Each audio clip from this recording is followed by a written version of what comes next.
আজকে আমরা animal physiology and বায়োকেমিস্ট্রির related কিছু আলোচনা করব। সিলেবাসের মধ্যে থাকছে enzymes, classes, kinetics and factor affecting it, structure, function, haemoglobin, function of hemoglobin, structure of mammalian nephron, physiology of urine formation, osmoregulation, osmoconformer, nature, origin and propagation of nerve impulse along a neuron, transport of oxygen and carbon dioxide in mammals, elementary idea of structure of carbohydrate, protein and lipid.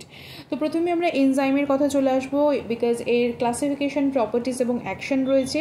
তো প্রথমত এনজাইমের শ্রেণীগুলো সম্পর্কে একটু জানবো, কারণ মোটামুটিভাবে আমরা definition জানি যে প্রোটিনযুক্ত কোলয়েড পদার্থ ক্যাটালিস্ট হিসেবে ইউজ করা হচ্ছে, আর এটি হচ্ছে গ্লোবিউলার প্রোটিন। এর সংশ্লেষণ এবং কার্যক্ষমতা ডিএনএ দ্বারা নির্ধারিত হচ্ছে, সকলেই অনুঘটক, এবং এর যে কার্যকারিতাটা বেসিক্যালি পিএইচ, তাপমাত্রা, সাবস্ট্রেটের ঘনত্ব, এনজাইম ঘনত্ব এগুলো দ্বারা নির্ধারিত হচ্ছে। এবার শ্রেণী বিভাগের মধ্যে বিশেষত হচ্ছে 6টি শ্রেণী। একটা হচ্ছে অক্সিডো রিডাকটেজ, একটা হচ্ছে ট্রান্সফারেজ, 3 নম্বর হাইড্রোলেজ, 4 নম্বর লাইজ, 5 নম্বর আইসোমারেজ এবং 6 নম্বর হচ্ছে লাইগেজ। কি বললাম? অক্সিডো রিডাকটেজ, ট্রান্সফারেজ, হাইড্রোলেজ, লাইজ, আইসোমারেজ এবং লাইগেজ। এবার এই যে অক্সিডো রিডাকটেজ, ট্রান্সফারেজ, হাইড্রোলেজ, লাইজ, আইসোমারেজ এবং লাইগেজ রয়েছে, এর উদাহরণ কীরকম হতে পারে? যেমন অক্সিডো রিডাকটেজ বলতে কি, যে সকল এনজাইম একটি যৌগের জারণ এবং অপর একটি যৌগের বিজারণ ক্রিয়া সম্পন্ন করছে। মানে একটাই এনজাইম যেটা কি করছে না, জারণ বিজারণ দুটোই করছে, একটি যৌগের জারণ এবং অপর একটি যৌগের বিজারণ ক্রিয়া সম্পন্ন করছে, দুটোই হচ্ছে বলে জারণ বিজারণধর্মী এনজাইম বলা হচ্ছে, বা সেটাকে বলা হচ্ছে অক্সিডো রিডাকটেজ এনজাইম। তো এই প্রকার এনজাইম একটি যৌগ থেকে হাইড্রোজেন বা ইলেকট্রনকে অপসারিত করছে এবং অপর একটি যৌগের সাথে হাইড্রোজেন বা ইলেকট্রনকে যুক্ত করছে।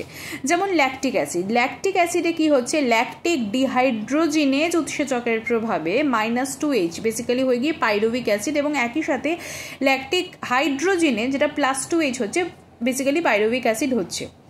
তো এটা হচ্ছে অক্সিডো রিডাকটেজ, বিকজ ল্যাকটিক ডিহাইড্রোজিনেজ, ল্যাকটিক হাইড্রোজিনেজ, তো এর প্রভাবে পাইরুভিক অ্যাসিড ল্যাকটিক অ্যাসিড থেকে সৃষ্টি হচ্ছে। এবার তার মানে কি আমি এটাও বলতে পারি যে অক্সিডো রিডাকটেজ উৎসেচকের প্রভাবে ল্যাকটিক অ্যাসিড থেকে পাইরুভিক অ্যাসিড পরিবর্তিত হচ্ছে। এবার আসছি ট্রান্সফারেজ। যে সকল এনজাইম একটি যৌগ থেকে অন্য যৌগে বিভিন্ন রাসায়নিক মূলক বা গ্রুপ, যেমন অ্যামাইনোমূলক, কিটোমূলক, ফসফেটমূলক ইত্যাদিকে স্থানান্তরিত করতে সাহায্য করে, তাদেরকে বলা হয় ট্রান্সফারেন্স। মানে যে এজগুলো, যে এনজাইমগুলো কি করছে না, ট্রান্সফার করতে সাহায্য করছে। তাহলে যে সকল এনজাইম একটি যৌগ থেকে অন্য যৌগে বিভিন্ন রাসায়নিক মূলক, যেমন অ্যামাইনোমূলক, কিটোমূলক, ফসফেটমূলক ইত্যাদিকে স্থানান্তরিত করতে সাহায্য করে, তাদেরকেই বলা হচ্ছে ট্রান্সফারেজ। যেরকম হচ্ছে গ্লুকোকাইনেজ। মানে কি, যদি গ্লুকোজ এবং এটিপি একসাথে হয় তাহলে গ্লুকোকাইনেজ উৎসেচকের প্রভাবে গ্লুকোজ 6 ফসফেট প্লাস এডিপি তৈরি হচ্ছে। তাহলে অ্যাডিনোসিন ট্রাইফসফেটে থাকে হচ্ছে অ্যাডিনোসিন ডাইফসফেট প্লাস একটা অজৈব ফসফেট। তাহলে অজৈব ফসফেট যেটা, সেটা তখন গ্লুকোজের সাথে মিশে গ্লুকোজ 6 ফসফেট হচ্ছে প্লাস এডিপি। এটিপি থেকে এডিপি প্লাস পিআই যেটা হয়, সেটা এডিপিটা আলাদা যুক্ত হচ্ছে পিএইচ এর গ্লুকোজ 6 ফসফেট। তাহলে এটা কি গ্লুকোকাইনেজের কাজটা কি করলো না, এটা এই যে রাসায়নিক মূলকটা রয়েছে সেই মূলকটাকে স্থানান্তরিত করতে হেল্প করছে, মানে গ্লুকোজের সাথে 6 ফসফেটটাকে সে যুক্ত করিয়ে দিচ্ছে। ঠিক আছে, এবং একইভাবে ওই এডিপিতে ট্রান্সফার হচ্ছে।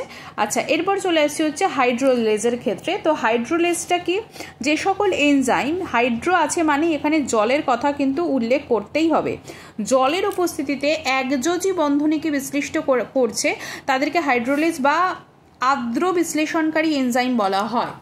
একযোজি বন্ধনকে বিশ্লিষ্ট করছে, যেরকম hydrolase enzyme ester bond, glycosidic bond, peptide bond ইত্যাদি বিশ্লিষ্ট করতে সাহায্য করছে। যেরকম হচ্ছে সুক্রোজ, লাইপেজ ইত্যাদি। তাহলে সুক্রোজ প্লাস জল যদি হচ্ছে, তাহলে সুক্রেজ এনজাইম সুক্রোজ প্লাস জলকে গ্লুকোজ প্লাস ফ্রুক্টোজে ভাঙছে, একযোজি বন্ধনটাকে বিশ্লিষ্ট করে দিচ্ছে। সেটা মানে সুক্রোজ থেকে আমরা জানি, মানে গ্লুকোজ এবং ফ্রুক্টোজ একসাথে হলেই সুক্রোজ হচ্ছে।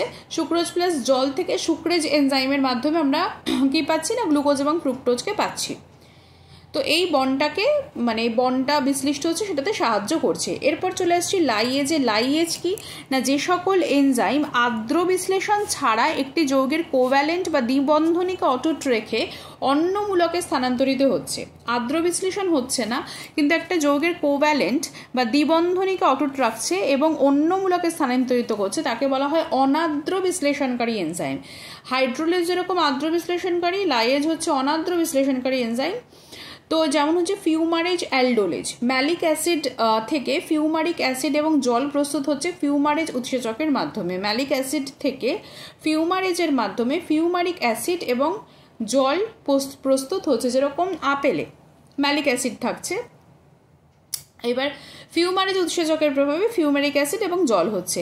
এরপর চলে আসছি আইসোম্যারেজের ক্ষেত্রে, যে সকল এনজাইম একই বিক্রিয়ক পরমাণুর সজ্জা বিন্যাসের পরিবর্তনের মাধ্যমে অন্য যৌগ উৎপাদনে অংশ নেয়। একই বিক্রিয়ক, যে সকল এনজাইম কি করছে না, একই বিক্রিয়ক পরমাণুর সজ্জা বিন্যাসের পরিবর্তনের মাধ্যমে অন্য যৌগ উৎপাদনে অংশ নিচ্ছে, তাকে বলা হচ্ছে আইসোম্যারেজ। যেরকম ফসফোহেক্সো আইসোম্যারেজ বা রেটিনিন আইসোম্যারেজ, এইগুলো যেরকম গ্লুকোজ 6 ফসফেট থেকে ফ্রুক্টোজ 6 ফসফেট হচ্ছে, মানে এগুলো কি করছে, একই বিক্রিয়ক পরমাণুর সজ্জা বিন্যাসের পরিবর্তনটা করে ফেলছে। তাহলে গ্লুকোজ 6 ফসফেট থেকে ফ্রুক্টোজ 6 ফসফেট হচ্ছে, মানে অন্য যৌগ উৎপাদন করছে সজ্জা বিন্যাসটা, পরমাণুর সজ্জা বিন্যাস পরিবর্তনের মাধ্যমে। সেটা কি করছে না, ফসফোহেক্সোজ আইসোম্যারেজ। ফসফোহেক্সোজ আইসোম্যারেজ গ্লুকোজ 6 ফসফেটকে ফ্রুক্টোজ 6 ফসফেটে ট্রান্সফার করতে হেল্প করছে।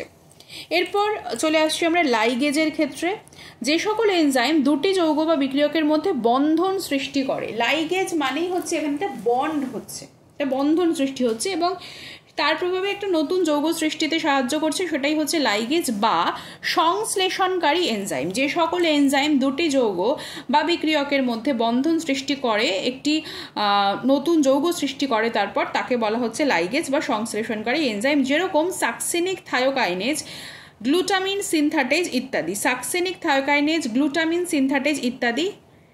সাকসেনিক এর সাথে যদি কোএনজাইম এ এবং জিটিপি থাকছে, সেক্ষেত্রে সাকসেনিক থায়োকাইনেজের মাধ্যমে সাকসিনিল কোএনজাইম এবং জিডিপি এবং অজৈব ফসফেট বা ইনঅর্গানিক ফসফেট কিন্তু পাওয়া যাচ্ছে। আবারও বলছি, একটু ঝালিয়ে নিচ্ছি প্রথম থেকে, যে অক্সিডো রিডাক্টাস হচ্ছে যে সকল এনজাইম একটি যৌগের জারণ এবং অপর একটি যৌগের বিজারণ ক্রিয়া সম্পন্ন করছে। আর যেমন হচ্ছে ল্যাকটিক অ্যাসিড থেকে ল্যাকটিক ডিহাইড্রোজেনেজের মাধ্যমে পাইরুভিক অ্যাসিড পাওয়া যাচ্ছে। ল্যাকটিক হাইড্রোজেনেজ এখানে +2H এবং ল্যাকটিক ডিহাইড্রোজেনেজ -2H, মানে একটা কি করছে না, এই প্রকার এনজাইম একটা যৌগ থেকে হাইড্রোজেনকে অপসারিত করছে বা ইলেকট্রনকে আরেকটা যৌগ থেকে হাইড্রোজেন যুক্ত করছে বা ইলেকট্রনকে যুক্ত করছে। তো ল্যাকটিক অ্যাসিড থেকে পাইরুভিক অ্যাসিডের যে ট্রান্সফরমেশন, সেটাই হচ্ছে ল্যাকটিক ডিহাইড্রোজেনেজের মাধ্যমে, ল্যাকটিক হাইড্রোজেনেজের মাধ্যমে, এটা হচ্ছে অক্সিডো রিডাক্টেজ এনজাইম। এরপর হচ্ছে ট্রান্সফারেজ। ট্রান্সফারেজ মানে যে সকল এনজাইম একটা যৌগ থেকে অন্য যৌগে রূপান্তরিত হতে সাহায্য করে বিভিন্ন রাসায়নিক মূলক, ঠিক আছে, এগুলো স্থানান্তরিত করতে সাহায্য করছে, অন্য যৌগের রাসায়নিক মূলকগুলো স্থানান্তরিত করছে। তাহলে গ্লুকোজের সাথে অজৈব ফসফেটটা যুক্ত করছে গ্লুকোকাইনেজ। গ্লুকোজ এবং এটিপি, গ্লুকোজ 6 ফসফেট এবং এডিপিতে পরিণত হচ্ছে গ্লুকোকাইনেজের মাধ্যমে, এটা হচ্ছে একটা ট্রান্সফারেজ এনজাইম।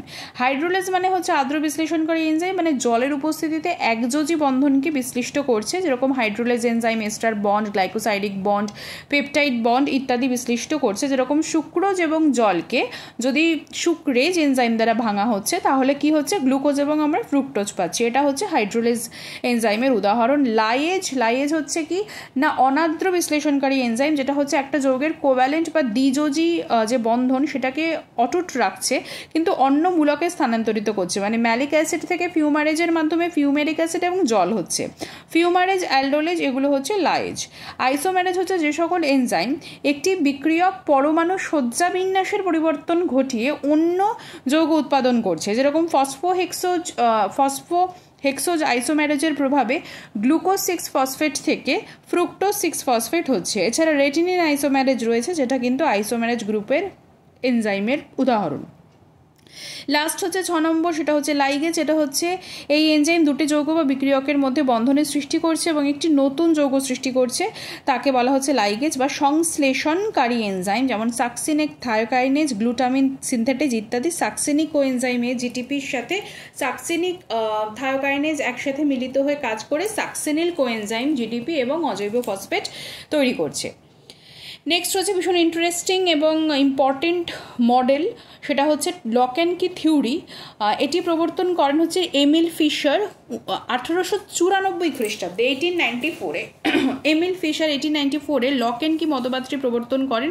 এবার আধুনিক রূপ অনুযায়ী প্রতি এনজাইমের একটি সক্রিয় স্থান রয়েছে যেখানে সাবস্ট্রেট অণু আকর্ষিত এবং আবদ্ধ হচ্ছে। একটি নির্দিষ্ট তার একটা নির্দিষ্ট চাবি লাগানোর মতো করেই এনজাইমের একটি বিশিষ্ট সক্রিয় স্থান থাকে যেখানে একটি বিশিষ্ট সাবস্ট্রেট বা এস অণু আবদ্ধ হয়। নির্দিষ্ট এনজাইম সাবস্ট্রেট যৌগকে বলা হয় এনজাইম প্লাস সাবস্ট্রেট মানে ইএস কমপ্লেক্স।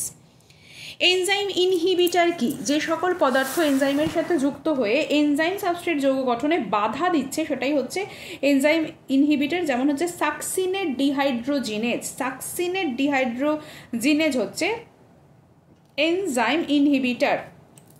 এবার প্রোএনজাইম কি? যে সকল এনজাইম নিষ্ক্রিয় পূর্বসূরি যৌগরূপে কোষে সংশ্লেষিত হচ্ছে, নিষ্ক্রিয় থাকছে কিন্তু পূর্বসূরি রূপে তারা সংশ্লেষিত হচ্ছে এবং কাজের সময় সক্রিয় এনজাইমে পরিণত হয়। যখন কাজ হচ্ছে তখন সক্রিয় এনজাইমে পরিণত হচ্ছে, তাদেরকে বলা হয় প্রোএনজাইম, এনজাইমের আগের ফেজটা। পেপসিনোজেন হচ্ছে একটি প্রোএনজাইম যার সক্রিয় অবস্থা হলো পেপসিন। তাহলে পেপসিনের পূর্বসূরি হচ্ছে পেপসিনোজেন, যেটা হচ্ছে নিষ্ক্রিয় অবস্থা কিন্তু যখন কাজ করার প্রয়োজন হচ্ছে তখন পেপসিন হিসেবে সেটি কাজ করছে। এরপর প্রোএনজাইম যেমন জানবো হচ্ছে আইসোএনজাইম। আইসোএনজাইম কি? দেহে এমন কিছু এনজাইম আছে যাদের সক্রিয়তা এক কিন্তু ইমিউনোলজিক্যাল পরীক্ষায় দেখা গেছে যে তারা আলাদা, এদেরকে বলা হয় আইসোএনজাইম। সক্রিয়তাটা এক কিন্তু আবার কিছু ক্ষেত্রে তারা আলাদা, কেমন উৎসেচক গঠনে এদের অ্যামিনো অ্যাসিডের সামান্য তারতম্য ঘটে।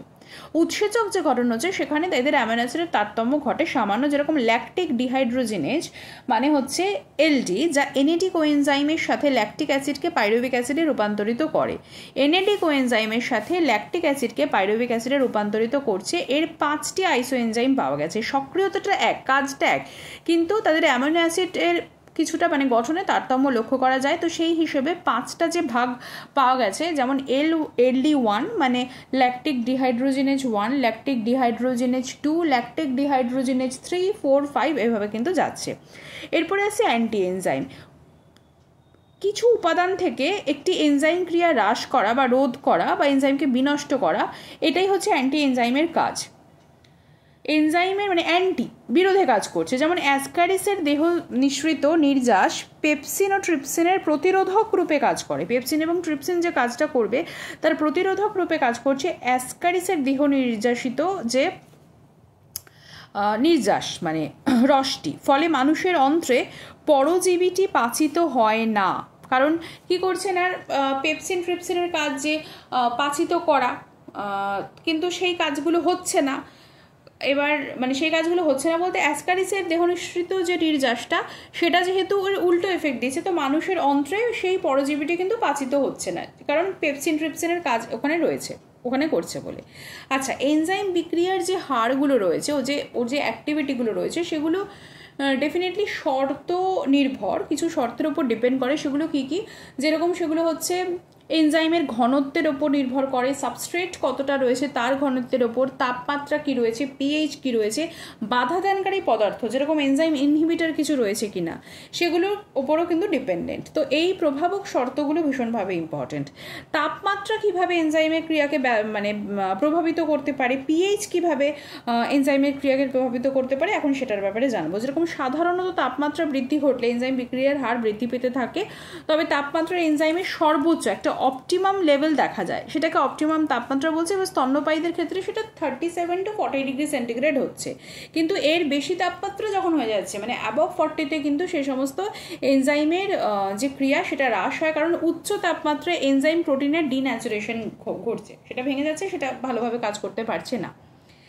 এবার পিএইচটা কীভাবে প্রভাবিত করছে, কারণ নির্দিষ্ট তাপমাত্রায় প্রতিটি এনজাইমের নির্দিষ্ট পিএইচ সীমারেখার মধ্যে সর্বাপেক্ষা সুষ্ঠুভাবে কাজ করে। যেমন একটা নির্দিষ্ট তাপমাত্রা প্রয়োজন, সেই জন্য সেরকমই একটা নির্দিষ্ট পিএইচ প্রয়োজন যেখানে কিন্তু সর্বাপেক্ষা সুষ্ঠুভাবে কাজ করতে তারা পারে। এবার পিএইচের পরিবর্তন ঘটলে এনজাইম বা সাবস্ট্রেটের আয়নাইজেশন ঘটে যেতে পারে। তাছাড়া পিএইচ পরিবর্তনের প্রভাবে কোএনজাইম প্রস্থেটিক গ্রুপ অ্যাপোএনজাইম থেকে বিচ্ছিন্ন হতে পারে। তাই যে এনজাইম অম্ল মাধ্যমে সক্রিয়, যেমন পেপসিনের অপটিমাম পিএইচ হচ্ছে 2.0, ম্যাক্সিমাম ওখানেও এফেক্টিভ হবে। এবার তাকে প্রশমিত বা ক্ষারীয় মাধ্যমে রাখলে সে নিষ্ক্রিয় হয়ে পড়ছে, তখন কিন্তু সে আর কাজ করছে না। তো এই জিনিসগুলো ভীষণভাবে ইম্পর্টেন্ট। এখানে ভীষণ ইম্পর্টেন্ট সেটা হচ্ছে যে মাইকেলিস কনস্ট্যান্ট Km দ্বারা প্রকাশ করা হয়। So what is Km? যে সাবস্ট্রেট ঘনত্বে উৎসেচক বিক্রিয়ার গতি সর্বোচ্চ গতি তার অর্ধেক হচ্ছে, মানে হাফ Vmax হচ্ছে, যে সাবস্ট্রেট ঘনত্বে উৎসেচকের যে বিক্রিয়ার গতিটা সেটা সর্বোচ্চ গতির অর্ধেক হচ্ছে, সেটাই হচ্ছে মাইকেলিস ধ্রুবক। Km দ্বারা প্রকাশ করা হচ্ছে। উৎসেচক বিক্রিয়ার গতিবেগ মাইকেলিস মেন্টেনের সমীকরণের সাহায্যে প্রকাশ করা হয়। VO equal to Vmax substrate Km plus substrate, মানে Vmax সর্বোচ্চ গতিবেগের হার, এখানে S মানে হচ্ছে সাবস্ট্রেটের ঘনত্ব মোলস পার লিটার, VO বলতে বিক্রিয়ার প্রাথমিক গতিবেগ, এবং কি হচ্ছে Km হচ্ছে মাইকেলিসের ধ্রুবক। একটি সাবস্ট্রেটের Km মূল্যমান যত বেশি হবে সেই সাবস্ট্রেটের সাথে উৎসেচকের সম্বন্ধ তত হ্রাস পাবে। তার মানে এটা কি ব্যস্তানুপাতিক হচ্ছে। সাবস্ট্রেটের Km মূল্যমান মানে যতই বৃদ্ধি হবে সাবস্ট্রেটের সাথে উৎসেচকের সম্বন্ধ তত হ্রাস পাবে, কারণ কি সাবস্ট্রেটের ঘনত্ব উৎসেচকের বিক্রিয়ার গতি সর্বোচ্চ গতির অর্ধেক হয়ে যাচ্ছে, হাফ হয়ে যাচ্ছে। এরপর ভীষণ ইন্টারেস্টিং এবং ইম্পর্টেন্ট হচ্ছে হলো এনজাইম এবং অ্যাপো এনজাইম। সকল সক্রিয় এনজাইমই দুটি অংশ নিয়ে গঠিত। একটা হচ্ছে প্রোটিন অংশ যেটাকে বলা হয় অ্যাপো এনজাইম, অপরটি হচ্ছে অপ্রোটিন অংশ যেটাকে বলা হয় কোফ্যাক্টর। তাহলে প্রোটিন অংশটাকে বলছে অ্যাপো এনজাইম, অপ্রোটিন অংশ যেটা প্রোটিন নয় তাকে বলা হচ্ছে কোফ্যাক্টর। এবার এই দুটো অংশ নিয়ে গঠিত হয় হচ্ছে হলো এনজাইম। সো প্রকৃতপক্ষে সক্রিয় এনজাইম রূপেই ক্রিয়াশীল হচ্ছে। অপর কথা apo enzyme protein plus cofactor, যেটা অপ্রোটিন জৈব বা অজৈব অংশ সেটা ইকুয়াল টু হচ্ছে যুগ্ম প্রোটিন বা যেটাকে বলা হয় হচ্ছে হলো প্রোটিন। এনজাইমের কোফ্যাক্টরগুলি কত প্রকারের হতে পারে? সেটা হচ্ছে 3 প্রকারের হতে পারে। যেরকম অজৈব আয়নের আলগাভাবে বা দৃঢ়ভাবে অ্যাপো এনজাইমের সাথেই যুক্ত থাকে। প্রস্থেটিক গ্রুপ এরা হচ্ছে অপ্রোটিন জৈব যৌগ যা অ্যাপো এনজাইমের সাথে দৃঢ়ভাবে আবদ্ধ থাকে। আর কোএনজাইম হচ্ছে অপ্রোটিন জৈব যৌগ কিন্তু এরা অ্যাপো এনজাইমের সাথে আলগাভাবে আবদ্ধ থাকে। তাহলে কোএনজাইমটা অ্যাপো এনজাইমের সাথে আলগাভাবে আবদ্ধ, যেটা অপ্রোটিন জৈব যৌগ। প্রস্থেটিক গ্রুপ হচ্ছে অপ্রোটিন জৈব যৌগ বাট এটা দৃঢ়ভাবে অ্যাপো এনজাইমের সাথে আবদ্ধ থাকছে। আর অজৈব আয়ন যেটা, এগুলো হচ্ছে কোফ্যাক্টরেরই ভাগ, যেগুলো হচ্ছে আলগা বা দৃঢ় দুইভাবেই কিন্তু অ্যাপো এনজাইমের সাথে আবদ্ধ থাকতে পারে। এবার এই যে আমি বললাম যে এনজাইমের যে কোফ্যাক্টরগুলো এই 3 রকমেরই, কিন্তু প্রস্থেটিক গ্রুপ যেটা অপ্রোটিন জৈব যৌগ আর কোএনজাইমও অপ্রোটিন জৈব যৌগ, শুধু ডিফারেন্সটা যে দৃঢ়ভাবে আবদ্ধ থাকছে প্রস্থেটিক গ্রুপ এবং কোএনজাইমটা মানে আলগাভাবে আবদ্ধ থাকছে। তো আমরা একটু এক্সাম্পলটা জেনে নেব তাহলে একটু বেশি ভালো হবে। যেরকম প্রস্থেটিক গ্রুপের ক্ষেত্রে হচ্ছে FAD, হিমোগ্লোবিনের হিম ইত্যাদি। আর যেটা হচ্ছে যে কোএনজাইম তার মধ্যে NAD, কোএনজাইম A এগুলো হচ্ছে। তো কোএনজাইম আলগাভাবে থাকে ফলে বিক্রিয়ার পরে এনজাইম থেকে কিন্তু মুক্ত হয়ে যায়। এবার এনজাইম এবং কোএনজাইমের মধ্যে একটু পার্থক্য নিরূপণ করব। প্রথমত জীবকোষে উৎপন্ন জৈব যৌগ বা জৈব যৌগ যেটা হচ্ছে জৈব রাসায়নিক বিক্রিয়ার অনুঘটকের কাজ করছে। আর কোএনজাইম হচ্ছে বিশেষ ধরনের জৈব যৌগ, এনজাইমের অনুঘটক ক্রিয়ার জন্য প্রয়োজন হয়। ভীষণভাবেই মানে সহ এনজাইম বলা যায়, কোএনজাইম সহ এনজাইম। তো প্রোটিন যৌগ এবং কোফ্যাক্টরের সমন্বয়ে গঠিত, মানে অ্যাপো এনজাইম এবং কোফ্যাক্টরের সমন্বয়ে গঠিত এনজাইম। আর কোএনজাইম হচ্ছে অপ্রোটিন জৈব যৌগ। এনজাইম একটা নির্দিষ্ট কোএনজাইমের সাথেই কাজ করে। কোএনজাইম একাধিক এনজাইমের সাথে কিন্তু কাজ করতে পারে। যেরকম এনজাইম সুক্রেজ, যার কোএনজাইম হচ্ছে কোএনজাইম A, অনেকের সাথে কাজ করছে। মাইকেলিস ধ্রুবকের কথা যেটা বললাম সেটা আরেকবার বলে দিই, যে একটি আপেক্ষিক মোলার ঘনত্বে এনজাইমের অনুঘটক বিক্রিয়ার সর্বাপেক্ষা চরম, একে বলা হয় Vmax। যে সাবস্ট্রেট ঘনত্বে এনজাইমের বিক্রিয়ার হার চরম মূল্যমানের অর্ধেক বা হাফ Vmax হচ্ছে, সেটা হচ্ছে মাইকেলিস ধ্রুবক। এবার যেটা জানবো সেটা হচ্ছে অ্যালোস্টেরিজম সম্পর্কে। কিছু কিছু এনজাইম কমপক্ষে দুটি গ্রাহক স্থানে থাকে। একটা হচ্ছে সক্রিয় স্থান যাকে বলে অ্যাক্টিভ সাইট, যেখানে সাবস্ট্রেট আবদ্ধ হচ্ছে, এবং অপরটি হচ্ছে অ্যালোস্টেরিক স্থান, যেখানে সাবস্ট্রেট ছাড়া অন্য যৌগ যুক্ত হচ্ছে। অ্যালোস্টেরিক স্থানে কোনো যৌগ যদি সংযুক্ত হচ্ছে এনজাইমের সক্রিয় স্থানের পরিবর্তন ঘটছে, ফলে সাবস্ট্রেট সক্রিয় স্থানে আবদ্ধ হতে পারে না এবং এনজাইমের অনুঘটক বিক্রিয়া বাধাপ্রাপ্ত হচ্ছে। এরূপ এনজাইমকে অ্যালোস্টেরিক এনজাইম বলা হয়। এনজাইমের এই ধর্মকে বলা হয় অ্যালোস্টেরিজম। অ্যালোস্টেরিক যে এনজাইম সেটা কিন্তু মাইকেলিস মেন্টনের সমীকরণ মেনে চলে না। গ্লুকোকাইনেজ হচ্ছে একটি অ্যালোস্টেরিক এনজাইম। তাহলে কি বললাম, একটা এনজাইমের কমপক্ষে দুটি স্থান, একটা সক্রিয় যেটা থাকছে সেখানে সাবস্ট্রেটের আবদ্ধ হচ্ছে, আরেকটা অ্যালোস্টেরিক স্থান যেখানে সাবস্ট্রেট ছাড়া অন্য যৌগ যুক্ত হচ্ছে। এবার অ্যালোস্টেরিক স্থানে কোনো যৌগ সংযুক্ত হলে এনজাইমের সক্রিয় স্থানেরও পরিবর্তন ঘটছে, সক্রিয় স্থানে আবদ্ধ হতে পারছে না সাবস্ট্রেট, অর্থাৎ এনজাইমের অনুঘটক বিক্রিয়া বাধাপ্রাপ্ত হচ্ছে। তো এটাকেই বলা হচ্ছে, বা এরূপ এনজাইমকে বলা হচ্ছে অ্যালোস্টেরিক এনজাইম। আর এই যে ধর্মটা, এটাই হচ্ছে অ্যালোস্টেরিজম। আমরা হিমোগ্লোবিনে চলে আসবো। হিমোগ্লোবিন হচ্ছে একটি শ্বসন কণিকা। রাসায়নিকভাবে প্রতি হিমোগ্লোবিনে 4টি হিমোণু এবং একটি প্রোটিন অণু থাকে। ইহা একটি পরফাইরিন, যাতে টেট্রাপাইরোল গ্রুপ, এবং এদের কেন্দ্রে আছে হচ্ছে একটা লৌহ পরমাণু। এর কাজ হচ্ছে ফুসফুস থেকে রক্তে অক্সিজেন গ্রহণ এবং কলায় সরবরাহ করা। পেশিতে যে হিমোগ্লোবিন পাওয়া যায় তাকে বলে মায়োগ্লোবিন। হিমোগ্লোবিন কী পরিমাণে অক্সিজেনের সাথে যুক্ত হতে পারে তা নির্ভর করে অক্সিজেনের পার্শ্বীয় চাপের ওপর। পারদ চাপ যদি 70 মিলিমিটার হয়, তবে মানে 70 mmHg, তবে মানুষের হিমোগ্লোবিন 4টি অক্সিজেন অণুর সাথে যুক্ত হতে পারে। এই অবস্থায় অক্সিজেনের সম্পৃক্ততা বলা হয় বা অক্সিজেন স্যাচুরেশন বলা হয়। অর্থাৎ মানে পারদ চাপ বা অক্সিজেনের পরিমাণ বৃদ্ধি করলেও হিমোগ্লোবিন আর অক্সিজেন গ্রহণ করতে পারবে না, মানে ওই পোর্শনেই কিন্তু স্যাচুরেটেড হয়ে যাচ্ছে। মানে 70 mmHg হচ্ছে মানুষের হিমোগ্লোবিন 4টি O2 মানে অক্সিজেন অণুর সাথে যুক্ত হতে পারছে। এই যে অবস্থাটা, সেটা হচ্ছে অক্সিজেনের সম্পৃক্ততা। হিমোগ্লোবিন হচ্ছে লাল বর্ণের শ্বসন কণিকা। দুটি পৃথক অংশ একত্রে এই কণিকা গঠন করছে। একটা হচ্ছে হিম আর একটা হচ্ছে গ্লোবিন। হিম হচ্ছে প্রস্থেটিক গ্রুপ। হিম একটি লৌহ গঠিত পদার্থ, লৌহের প্রস্থেটিক গ্রুপ, আর গ্লোবিন হচ্ছে একটা সংযুক্ত প্রোটিন। কার্বোহাইড্রেট, প্রোটিন, লিপিডের ক্লাসিফিকেশনে এবার একটু চলে আসবো। যে সকল জৈব যৌগের অণুতে কার্বন, হাইড্রোজেন, অক্সিজেন নামক মৌল পদার্থ বর্তমান, সাধারণভাবে যাতে হাইড্রোজেন অক্সিজেনের অনুপাতটা 2:1 থাকছে, সেটাই হচ্ছে কার্বোহাইড্রেট। সবসময় দেখবো যে C6H12O6 এরকম হচ্ছে, তাহলে C6H12O6 মানে অক্সিজেন আর হাইড্রোজেনের অনুপাতটা 2:1 থাকছে, মানে অক্সিজেন 1 এবং হাইড্রোজেন 2 এরকম থাকছে। তো গ্লুকোজ হচ্ছে একটা সাধারণ মনোস্যাকারাইড। অ্যালডোজ, কিটোজ কি, যে সকল মনোস্যাকারাইড অ্যালডিহাইড গ্রুপ অথবা কিটোন গ্রুপ থাকছে, মানে যে সকল মনোস্যাকারাইডে অ্যালডিহাইড এবং কিটোন গ্রুপ থাকছে তাদেরই অ্যালডোজ কিটোজ বলছে। যেরকম অ্যালডোজ হচ্ছে গ্লুকোজ রাইবোজ, আর কিটোজ হচ্ছে ফ্রুক্টোজ রাইবিউলোজ।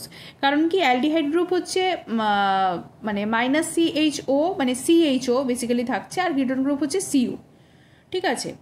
বিজারক শর্করা, অবিজারক শর্করা কি, যে সকল শর্করায় অ্যালডিহাইড বা কিটোন মুক্ত অবস্থা থাকে, ক্ষারীয় দ্রবণে যারা শক্তিশালী বিজারক পদার্থ হিসেবে কাজ করে তাদেরকে বিজারক শর্করা বলে। যেরকম গ্লুকোজ, ফ্রুক্টোজ, গ্যালাক্টোজ ইত্যাদি, ল্যাকটোজ, মল্টোজ ইত্যাদি। আর যে সকল শর্করায় অ্যালডিহাইড বা কিটোন মুক্ত অবস্থা থাকে না, যাদের বিজারণ শক্তি থাকে না, তাদেরকে অবিজারক শর্করা বলা হচ্ছে। সুক্রোজ আর ট্রিহালোজ নামক ডাইস্যাকারাইডগুলো হচ্ছে অবিজারক শর্করা।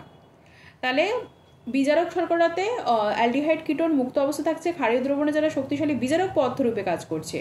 আর অবিজারক হচ্ছে এরা, মানে এদের বা এই সকল শর্করাতে অ্যালডিহাইড, কিটোন মুক্ত অবস্থায় থাকছে না এবং বিজারণ শক্তি থাকছে না। পেন্টোজ শর্করা কি, 5 কার্বনযুক্ত শর্করাকে পেন্টোজ সুগার বলে বা পেন্টোজ শর্করা বলে। আরএনএতে বিদ্যমান রাইবোজ সুগার হচ্ছে পেন্টোজ সুগার, ডিএনএতে উপস্থিত ডিঅক্সিরাইবোজ সুগার হচ্ছে পেন্টোজ সুগার। আমরা নিউক্লিক অ্যাসিডের চ্যাপ্টারে যখন আসবো তখন এগুলো ভালো করে ওগুলো আমরা পড়বোই, যে পেন্টোজ সুগার এগুলোই আমরা পড়বো। তো পেন্টোজ সুগার মানেই হচ্ছে আরএনএ, ডিএনএতে এগুলো উপস্থিত থাকছে।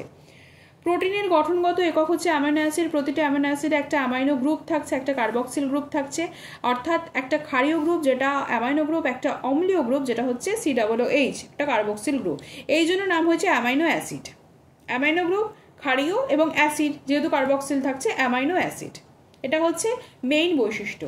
যে প্রোটিনের গঠনগত যে এককটা অ্যামাইনো অ্যাসিড তার মধ্যে একটা অ্যামাইনো গ্রুপ থাকছে, একটা কার্বক্সিল গ্রুপ থাকছে, দুটোই ব্যালেন্সে থাকছে। প্রোটিন কিভাবে গঠিত হয়? তাহলে প্রোটিনের গঠনগত একক যদি হয় অ্যামাইনো অ্যাসিড, তাহলে অ্যামাইনো অ্যাসিড পরপর যুক্ত হয়ে প্রোটিন গঠন হচ্ছে। দুটি অ্যামাইনো অ্যাসিড যখন মিলিত হয় তখন একটির NH2 গ্রুপ মানে অ্যামাইনো গ্রুপটা অন্যটির যে কার্বক্সিল গ্রুপের সাথে যুক্ত হয় এবং জল নির্গত হয়, ফলে NaCl একটা লিঙ্কেজ বা যেটাকে বলা হয় পেপটাইড লিঙ্কেজ গঠিত হচ্ছে। তার মানে একটার সাথে আরেকটা, এর একটা অ্যামাইনো গ্রুপের সাথে আরেকটা কার্বক্সিল গ্রুপের মিলন এবং জল নির্গত হচ্ছে। এরূপ পেপটাইড লিঙ্কেজের মাধ্যমে একাধিক অ্যামাইনো অ্যাসিড যুক্ত হয়ে কিন্তু প্রোটিন গঠিত হয়। তাহলে কি বললাম, অ্যামাইনো অ্যাসিড পরপর যুক্ত হয়ে প্রোটিন গঠন করছে। দুটো অ্যামাইনো অ্যাসিড যখন মিলিত হয় তখন একটির NH2 গ্রুপ অন্যটি COOH গ্রুপের সাথে যুক্ত হচ্ছে এবং জল নির্গত করছে। এর ফলে NaCO লিঙ্কেজ যেটা পেপটাইড লিঙ্কেজ গঠিত হচ্ছে। এবার এরকম পেপটাইড লিঙ্কেজের মাধ্যমে একাধিক অ্যামাইনো অ্যাসিড যুক্ত হয়ে প্রোটিন গঠিত হচ্ছে। এবার হচ্ছে প্রোটিনের জৈব বৈশিষ্ট্য কী কী, যেরকম প্রোটিন হরমোন রূপে, এনজাইম রূপে, হিমোগ্লোবিন, নিউক্লিওপ্রোটিন, অ্যান্টিবডি কিন্তু সৃষ্টি করছে এবং মানে জৈবিক যে ক্রিয়াবলীগুলো হচ্ছে সেগুলো কিন্তু সম্পন্ন করছে। হিমোগ্লোবিনকে কনজুগেটেড এবং মেটালিক প্রোটিন বলে কেন? হিমোগ্লোবিনে গ্লোবিন প্রোটিন থাকছে এবং হিম থাকছে। সো হিম হচ্ছে একটা কি না কোফ্যাক্টর। এবার গ্লোবিন এক ধরনের গ্লোবিউলিন প্রোটিন যাতে 4টি পলিপেপটাইড থাকছে, মানে 2টি আলফা এবং 2টি বিটা। প্রতিটি পলিপেপটাইডের সাথে একটা করে হিমবর্গ যুক্ত হচ্ছে। হিম হচ্ছে লৌহযুক্ত প্রোটোপরফাইরিন, এই কারণে হিমোগ্লোবিনকে কনজুগেটেড প্রোটিন মানে সংযুক্ত প্রোটিন বলা হচ্ছে, কারণ গ্লোবিন হচ্ছে সংযুক্ত প্রোটিন এবং মেটালিক মানে আয়রন থাকছে, তো সেই কারণে এটাকে মেটালিক মানে আয়রন যুক্ত থাকছে, সেজন্য এটাকে মেটালিক প্রোটিন বলা হচ্ছে। গ্লাইকোসাইডিক যে লিঙ্কেজ বন্ডটা এবং যে পেপটাইড লিঙ্কেজ বন্ড, এইটা কি মানে গ্লাইকোসাইডিক লিঙ্কেজ বা গ্লাইকোসাইডিক যে বন্ড এবং পেপটাইড বন্ড, এটা কি গ্লাইকোসাইডিক লিঙ্কেজ হচ্ছে দুটি মনোস্যাকারাইডের সংযুক্তের ফলে ডাইস্যাকারাইড গঠিত হচ্ছে। এই পদ্ধতিতে একটি মনোমারের OH গ্রুপ অপর একটি OH বা H এর সাথে মিলিত হয়ে জল অণু গঠন করছে। একটি মনোমারের OH গ্রুপ অপর একটি OH এর H এর সাথে মিলিত হচ্ছে জল গঠন করছে। O এর অক্সিজেনের মাধ্যমে দুটি শর্করা অণু বন্ধন ঘটছে, এটাই হচ্ছে গ্লাইকোসাইডিক লিঙ্কেজ। একটা মনোমারের OH গ্রুপ অপর একটা OH এর H এর সাথে মিলিত হয়ে জল গঠন করছে। এখনো গ্লুকোজ এখনো ফ্রুক্টোজ গ্লাইকোসাইডিক লিঙ্কেজ দ্বারা যুক্ত হয়ে এখনো সুক্রোজ বা ডাইস্যাকারাইড গঠন করে। এখনো গ্লুকোজ এখনো ফ্রুক্টোজ, তাহলে এখনো গ্লুকোজের যদি একটা মনোমার হচ্ছে তাহলে এর যে OH গ্রুপটা থাকছে সেটা কি করছে, অপর একটি মানে ফ্রুক্টোজের যে OH এর H গ্রুপ মানে H থাকছে তার সাথে মিলিত হচ্ছে এবং জল উৎপন্ন করছে।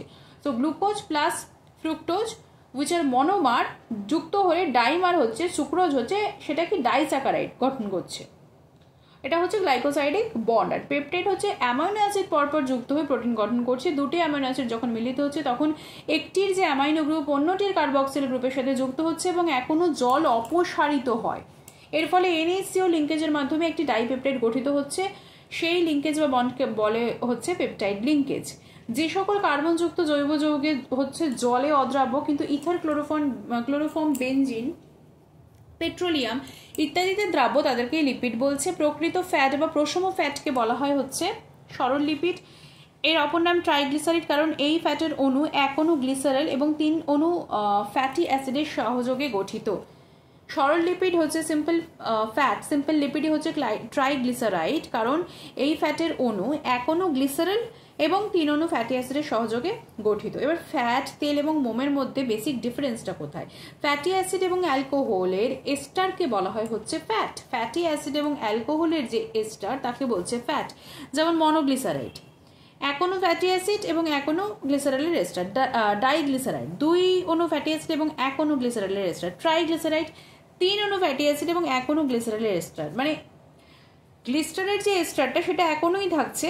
মনোগ্লিসারাইডে 1 অণু ফ্যাটি অ্যাসিড, ডাইগ্লিসারাইডে 2 অণু ফ্যাটি অ্যাসিড এবং ট্রাইগ্লিসারাইডে 3 অণু ফ্যাটি অ্যাসিড থাকছে, যেটা হচ্ছে নিউট্রাল ফ্যাট। ঘরের তাপমাত্রায় তরল অবস্থায় থাকা ফ্যাটকেই বলা হচ্ছে সরষের তেল, বা মানে বলা হচ্ছে না, মানে এর উদাহরণ হচ্ছে সরষের তেল, বাদাম তেল ইত্যাদি। গ্লিসারল ছাড়া অন্যান্য অ্যালকোহলের সাথে ফ্যাটি অ্যাসিডের এস্টারকে বলা হয় মোম। গ্লিসারল থাকছে না, অন্যান্য অ্যালকোহলের সাথে যে ফ্যাটি অ্যাসিডের এস্টার তাকে বলছে মোম। এক্ষেত্রে লম্বা শৃঙ্খলযুক্ত ফ্যাটি অ্যাসিড এবং OH গ্রুপযুক্ত অ্যালকোহলের এস্টার দ্বারা গঠিত হচ্ছে, যেরকম মাইরিসিল পামিটেট, যা হচ্ছে মৌচাকে পাওয়া যায়। মধু লম্বা শৃঙ্খলযুক্ত ফ্যাটি অ্যাসিড একটি OH গ্রুপ থাকলে অ্যালকোহলের এস্টার দ্বারা গঠিত হচ্ছে। আচ্ছা, এবার সম্পৃক্ত অসম্পৃক্ত ফ্যাটি অ্যাসিডে চলে আসছে। যে সকল ফ্যাটি অ্যাসিডের সব কার্বন হচ্ছে সম্পৃক্ত, কোনো ডাবল বন্ড থাকছে না, সেটা হচ্ছে সম্পৃক্ত ফ্যাটি অ্যাসিড। যে সকল ফ্যাটি অ্যাসিডের সকল কার্বন হচ্ছে সম্পৃক্ত, কোনো ডবল বন্ড থাকছে না, সম্পৃক্ত ফ্যাটি অ্যাসিড, যেটা হচ্ছে স্টিয়ারিক অ্যাসিড। যে সকল ফ্যাটি অ্যাসিডে এক বা একাধিক ডবল বন্ড থাকছে, অর্থাৎ সব কার্বন সম্পৃক্ত নয়, তাদেরকে অসম্পৃক্ত ফ্যাটি অ্যাসিড বা ওলিক অ্যাসিড বলে। অপরিহার্য অ্যামিনো অ্যাসিড কি, তাহলে আচ্ছা আরও একবার বলে দিই। সম্পৃক্ত ফ্যাটি অ্যাসিডের উদাহরণ হচ্ছে স্টিয়ারিক অ্যাসিড এবং ওলিক অ্যাসিড হচ্ছে অসম্পৃক্ত ফ্যাটি অ্যাসিডের উদাহরণ। অপরিহার্য অ্যামিনো অ্যাসিড কি, কিছু কিছু অ্যামিনো অ্যাসিড আছে যা প্রাণীদেহে সংশ্লেষিত হয় না, অথচ উদ্ভিদেরা সকল অ্যামিনো অ্যাসিড প্রস্তুত করতে পারে। প্রাণীদের সংশ্লেষিত হয় না এমন অ্যামিনো অ্যাসিডগুলোকে অপরিহার্য অ্যামিনো অ্যাসিড বলে। এগুলি খাবারের সাথে বাইরে থেকে নিতে হয়, যেমন লিউসিন, ভ্যালিন, আইসোলিউসিন, আর্জিনিন ইত্যাদি। এগুলো হচ্ছে অপরিহার্য অ্যামিনো অ্যাসিড। গ্লাইকোলাইসিসকে গ্লুকোজ বা গ্লাইকোজেন জারণের দ্বারা পাইরুভিক অ্যাসিড ও ল্যাকটিক অ্যাসিডের যে গঠন পদ্ধতি, সেটাকে বলা হয় গ্লাইকোলাইসিস। গ্লাইকোজেনটা লাইসিস হয়ে গেল, মানে ভেঙে গেল। কি হলো না, পাইরুভিক অ্যাসিড এবং ল্যাকটিক অ্যাসিড হলো। সজীব কোষের সাইটোপ্লাজমে, অস্থিপেশি, হৃৎপেশি, যকৃয়াতে সজীব কোষের সাইটোপ্লাজমে, অস্থিপেশি, হৃৎপেশি, যকৃতে প্রক্রিয়াটি সম্পন্ন হয় গ্লাইকোজেন থেকে। বৃক্ক, মস্তিষ্ক, আরবিসি ইত্যাদির ক্ষেত্রে এই প্রক্রিয়া সম্পন্ন হয় হচ্ছে গ্লুকোজ থেকে। তাহলে গ্লাইকোজেন এবং গ্লুকোজ উভয় থেকেই যখন ভাঙছে তখনই গ্লাইকোলাইসিস হচ্ছে। গ্লুকোজের ক্ষেত্রে বেসিক্যালি বৃক্ক, মস্তিষ্ক, আরবিসি থেকে যখন এর প্রক্রিয়াটা হচ্ছে সেটা গ্লুকোজ থেকেই হয়, আর যখন সজীব কোষের সাইটোপ্লাজম, অস্থিপেশি, হৃৎপেশি, যকৃৎ থেকে হচ্ছে সেটা গ্লাইকোজেন থেকে হচ্ছে। মূল উদ্দেশ্যই হচ্ছে শক্তির উৎপাদন, এটিপি উৎপাদন এবং খাদ্যসারের আংশিক জারণ। এবার হচ্ছে গ্লাইকোজেনেসিস কি, মানে উৎপাদন, মানে গ্লুকোজ এবং গ্লাইকোজেন উৎপাদন পদ্ধতিকে বলে গ্লাইকোজেনেসিস। এর প্রক্রিয়াটাই যে উদ্দেশ্য সেটা হচ্ছে ভবিষ্যতের জন্য শক্তিধর যৌগের সঞ্চয় করা এবং তার বিক্রিয়া স্থল হচ্ছে যকৃৎ এবং পেশিকোষ। তাহলে গ্লুকোজ থেকে হেক্সোকাইনেজের প্রভাবে গ্লুকোজ 6 ফসফেট হলো। গ্লুকোজ 6 ফসফেট থেকে ফসফোগ্লুকোমিউটেজের মাধ্যমে গ্লুকোজ 1 ফসফেট এবং তারপরে ফসফোরিলেজের মাধ্যমে গ্লাইকোজেন হচ্ছে। এটা হচ্ছে গ্লাইকোজেনেসিস, মানে গ্লুকোজ থেকে গ্লাইকোজেন। আর গ্লাইকোজেনোলাইসিস কি, যখন গ্লাইকোজেন থেকে গ্লুকোজ অপোজিট হচ্ছে, গ্লাইকোজেন বিশ্লেষিত হয়ে গ্লুকোজ উৎপাদন, সেটা গ্লাইকোজেনোলাইসিস। প্রধানত যকৃতে এটি ঘটছে। আর রক্তে গ্লুকোজের পরিমাণ হ্রাস পেলে তার সরবরাহ বজায় রাখার জন্য গ্লাইকোজেন যেগুলো ছিল সেখান থেকে গ্লুকোজ আবার চলে আসছে, দ্যাট ইজ কল্ড গ্লাইকোজেনোলাইসিস। এবার নিওগ্লুকোজেনোসিস বা গ্লুকোনিওজেনেসিস কি, এটা হচ্ছে যকৃতে এবং স্বল্প পরিমাণ বৃক্কে ঘটে। উপোসের সময় বা কোনো রকম রোগে, ডায়াবেটিস মেলিটাসে কার্বোহাইড্রেটের বিপাক্রিয়া বিঘ্নিত হলে যকৃতে এই প্রক্রিয়া মারফত গ্লুকোজের সরবরাহ বজায় থাকে। বেসিক্যালি অকার্বোহাইড্রেট জাতীয় উপাদান যেমন অ্যামিনো অ্যাসিড, গ্লিসারল, এগুলো থেকে যখন গ্লুকোজ বা গ্লাইকোজেন উৎপাদন হচ্ছে সেটাকে বলা হয় নিওগ্লুকোজেনেসিস বা গ্লুকোনিওজেনেসিস। কার্বোহাইড্রেটের বিপাক্রিয়া যখন বিঘ্নিত হচ্ছে তখনই অন্যান্য অকার্বোহাইড্রেট জাতীয় উপাদান থেকে যেমন অ্যামিনো অ্যাসিড, গ্লিসারল, এগুলো থেকে যখন গ্লুকোজ, গ্লাইকোজেন উৎপাদন হচ্ছে সেটাই হচ্ছে নিওগ্লুকোজেনেসিস। সল্টেটারি সঞ্চালন মতবাদ বা নৃত্যাগ পরিবহন সম্পর্কে জানবো। সল্টেটারি শব্দের অর্থ হচ্ছে লাফিয়ে চলা বা জাম্পিং মুভমেন্ট। মায়েলিন আবরণী যুক্ত নার্ভের মধ্যে দিয়ে আবেগ সঞ্চালন একটা ভিন্ন প্রকৃতির, কারণ হচ্ছে মায়েলিন আবরণী বিদ্যুতের কুপরিবাহী। যেহেতু র্যানভিয়ারের পর্বে মায়েলিন আবরণ থাকে না, সুতরাং এই পর্বে ডিপোলারাইজেশন ঘটে এবং অন্তর্পর্ব অঞ্চল বা ইন্টারনোড ডিপোলারাইজেশন ঘটে না, কারণ সেখানে থাকছে না। যখন কোনো আবেগ মায়েলিনেটেড আবরণীর মাধ্যমে সঞ্চালিত হচ্ছে তখন প্রথম র্যানভিয়ারের পর্ব ডিপোলারাইজড হচ্ছে, আবেগ কোষ পর্দার বাইরে গিয়ে পরের নোডস বা পর্বে পৌঁছচ্ছে, আবার ডিপোলারাইজেশন ঘটছে। এভাবে আবেগ এক পর্ব থেকে অন্য পর্বে লাফিয়ে লাফিয়ে অতিক্রম করে। এটাকেই বলা হয় সল্টেটারি সঞ্চালন। মানে প্রথমে ডিপোলারাইজেশন হলো, দেন পোলারাইজেশন, দেন ডিপোলারাইজেশন, এইভাবে হতে থাকে।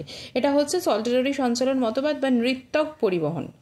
এন্ডোক্রিনোলজি অ্যান্ড রিপ্রোডাক্টিভ বায়োলজি নিয়ে একটু আলোচনা করব। সিলেবাসের মধ্যে রয়েছে endocrine glands, hormones, classification of hormones, mechanism and effects of hormonal actions, hormonal regulation of gametogenesis in males and females of mammals, reproductive cycle in mammals, brief notes on endocrine disorders, RIA, RIA, ELISA, ELISA, ELISA, cryopreservation of gametes, এগুলো হচ্ছে সিলেবাসের মধ্যে পড়ছে। তো চলে আসছি endocrine glands, classification of hormones and mode of অ্যাকশনসের ক্ষেত্রে। তো বিজ্ঞানী বেলিস অ্যান্ড স্টার্লিং 1902 খ্রিস্টাব্দে অন্ত্রগাত্রের খরিত সিক্রেটিন নামক পদার্থের বর্ণনা বিশ্লেষণ প্রসঙ্গে প্রথম হরমোন শব্দটি আবিষ্কার করেন। তাহলে কে প্রথম আবিষ্কার করছেন? বেলিস স্টার্লিং 1902-তে। সিক্রেটিন প্রথম আবিষ্কার করেন, যাকে হরমোন নাম দেন। তো যে বিশেষ রাসায়নিক পদার্থ জীবদেহের একাংশের বিশেষ কোষ বা কোষগুচ্ছ দ্বারা খরিত এবং খরিত পদার্থ রক্ত বা দেহরসের মাধ্যমে স্বল্প পরিমাণে বাহিত হচ্ছে এবং দেহের অন্য কোনো দূরবর্তী অংশের বিপাকীয় কাজে সমন্বয় সাধন করছে, জীবকে একটি একক সংগঠন রূপে প্রতিভাত করছে, তাকে বলা হয় হরমোন। তো এর বৈশিষ্ট্য হচ্ছে এর উৎপত্তি হচ্ছে আপেক্ষিক, স্বল্প মাত্রায় কার্য আপেক্ষিক। হরমোন কোষ বা গ্রন্থি থেকে নির্গত হচ্ছে, কার্য শেষ হলে সেটি নষ্ট হয়ে যাচ্ছে। কম বা বেশি হলে নানা শারীরবৃত্তীয় বিশৃঙ্খলা কিন্তু দেখা যায়, যেরকম পিটুইটারি, থাইরয়েড, প্যারাথাইরয়েড, অগ্নাশয়, অ্যাড্রিনাল, শুক্রাশয়, ডিম্বাশয়, আন্তরিক শ্লেষ্মা গ্রন্থি প্রভৃতি মানুষের অন্তঃক্ষরা গ্রন্থি। প্রোটিন হরমোনের কয়েকটি নাম হচ্ছে ইনসুলিন, অ্যাড্রিনালিন হরমোন, এছাড়া adrenocorticotropic hormone, follicular stimulating hormone ইত্যাদি। আর রাসায়নিক বৈশিষ্ট্যের উপর ভিত্তি করে আমরা সাধারণত 4টি শ্রেণীতে ভাগ করতে পারি। সেটা হচ্ছে কি না, অ্যামাইন হরমোন যেটা thyroxine, polypeptide hormone, ADH, antidiuretic hormone, insulin ইত্যাদি। গ্লাইকোপ্রোটিন হরমোন হচ্ছে thyroid stimulating hormone, follicular stimulating hormone ইত্যাদি। এগুলো সবই প্রোটিন, বাট গ্লাইকোপ্রোটিন, পলিপেপটাইড ইত্যাদি। স্টেরয়েড হরমোন হচ্ছে অ্যান্ড্রোজেন, প্রোজেস্টেরন ইত্যাদি। নর্মালি আমরা প্রোটিন হরমোন, স্টেরয়েড হরমোন, সরল হরমোন এভাবে কিন্তু ভাগ করতে পারি। ট্রপিক হরমোন কি না, যখন একটা অন্তঃক্ষরা গ্রন্থি নিঃসৃত হরমোন অন্য আরেকটি অন্তঃক্ষরা গ্রন্থির হরমোনকে উদ্দীপিত করছে, তাকে বলা হয় ট্রপিক। একটা যখন আরেকটা অন্তঃক্ষরা গ্রন্থির হরমোনকে উদ্দীপিত করছে, সেটা হচ্ছে ট্রপিক হরমোন, সেটা যেমন টিএসএইচ ইত্যাদি। নিউরো হরমোন কি, যে সকল হরমোন বিশেষ ধরনের স্নায়ুকোষ থেকে খরিত হচ্ছে, যাদের নিউরো সিক্রিয়েশন বলছে, তাদের নিউরো হরমোন বলছে। যেরকম হাইপোথ্যালামাস থেকে খরিত টিএসএইচ, জিআরএ, যেগুলো হচ্ছে নিউরো হরমোন।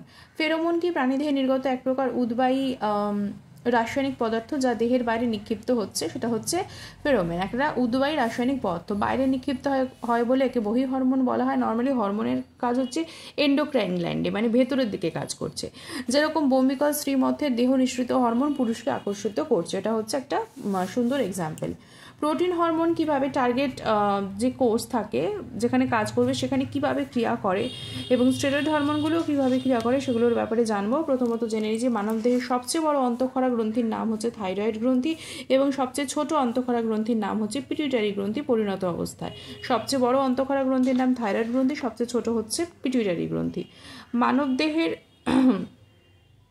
শ্বাসনালীর ষড়যন্ত্রের ঠিক নিচে এই থাইরয়েড কার্টিলেজ দ্বারা এটি সুরক্ষিত থাকে, মানে থাইরয়েড যে গ্ল্যান্ডটা সেটা।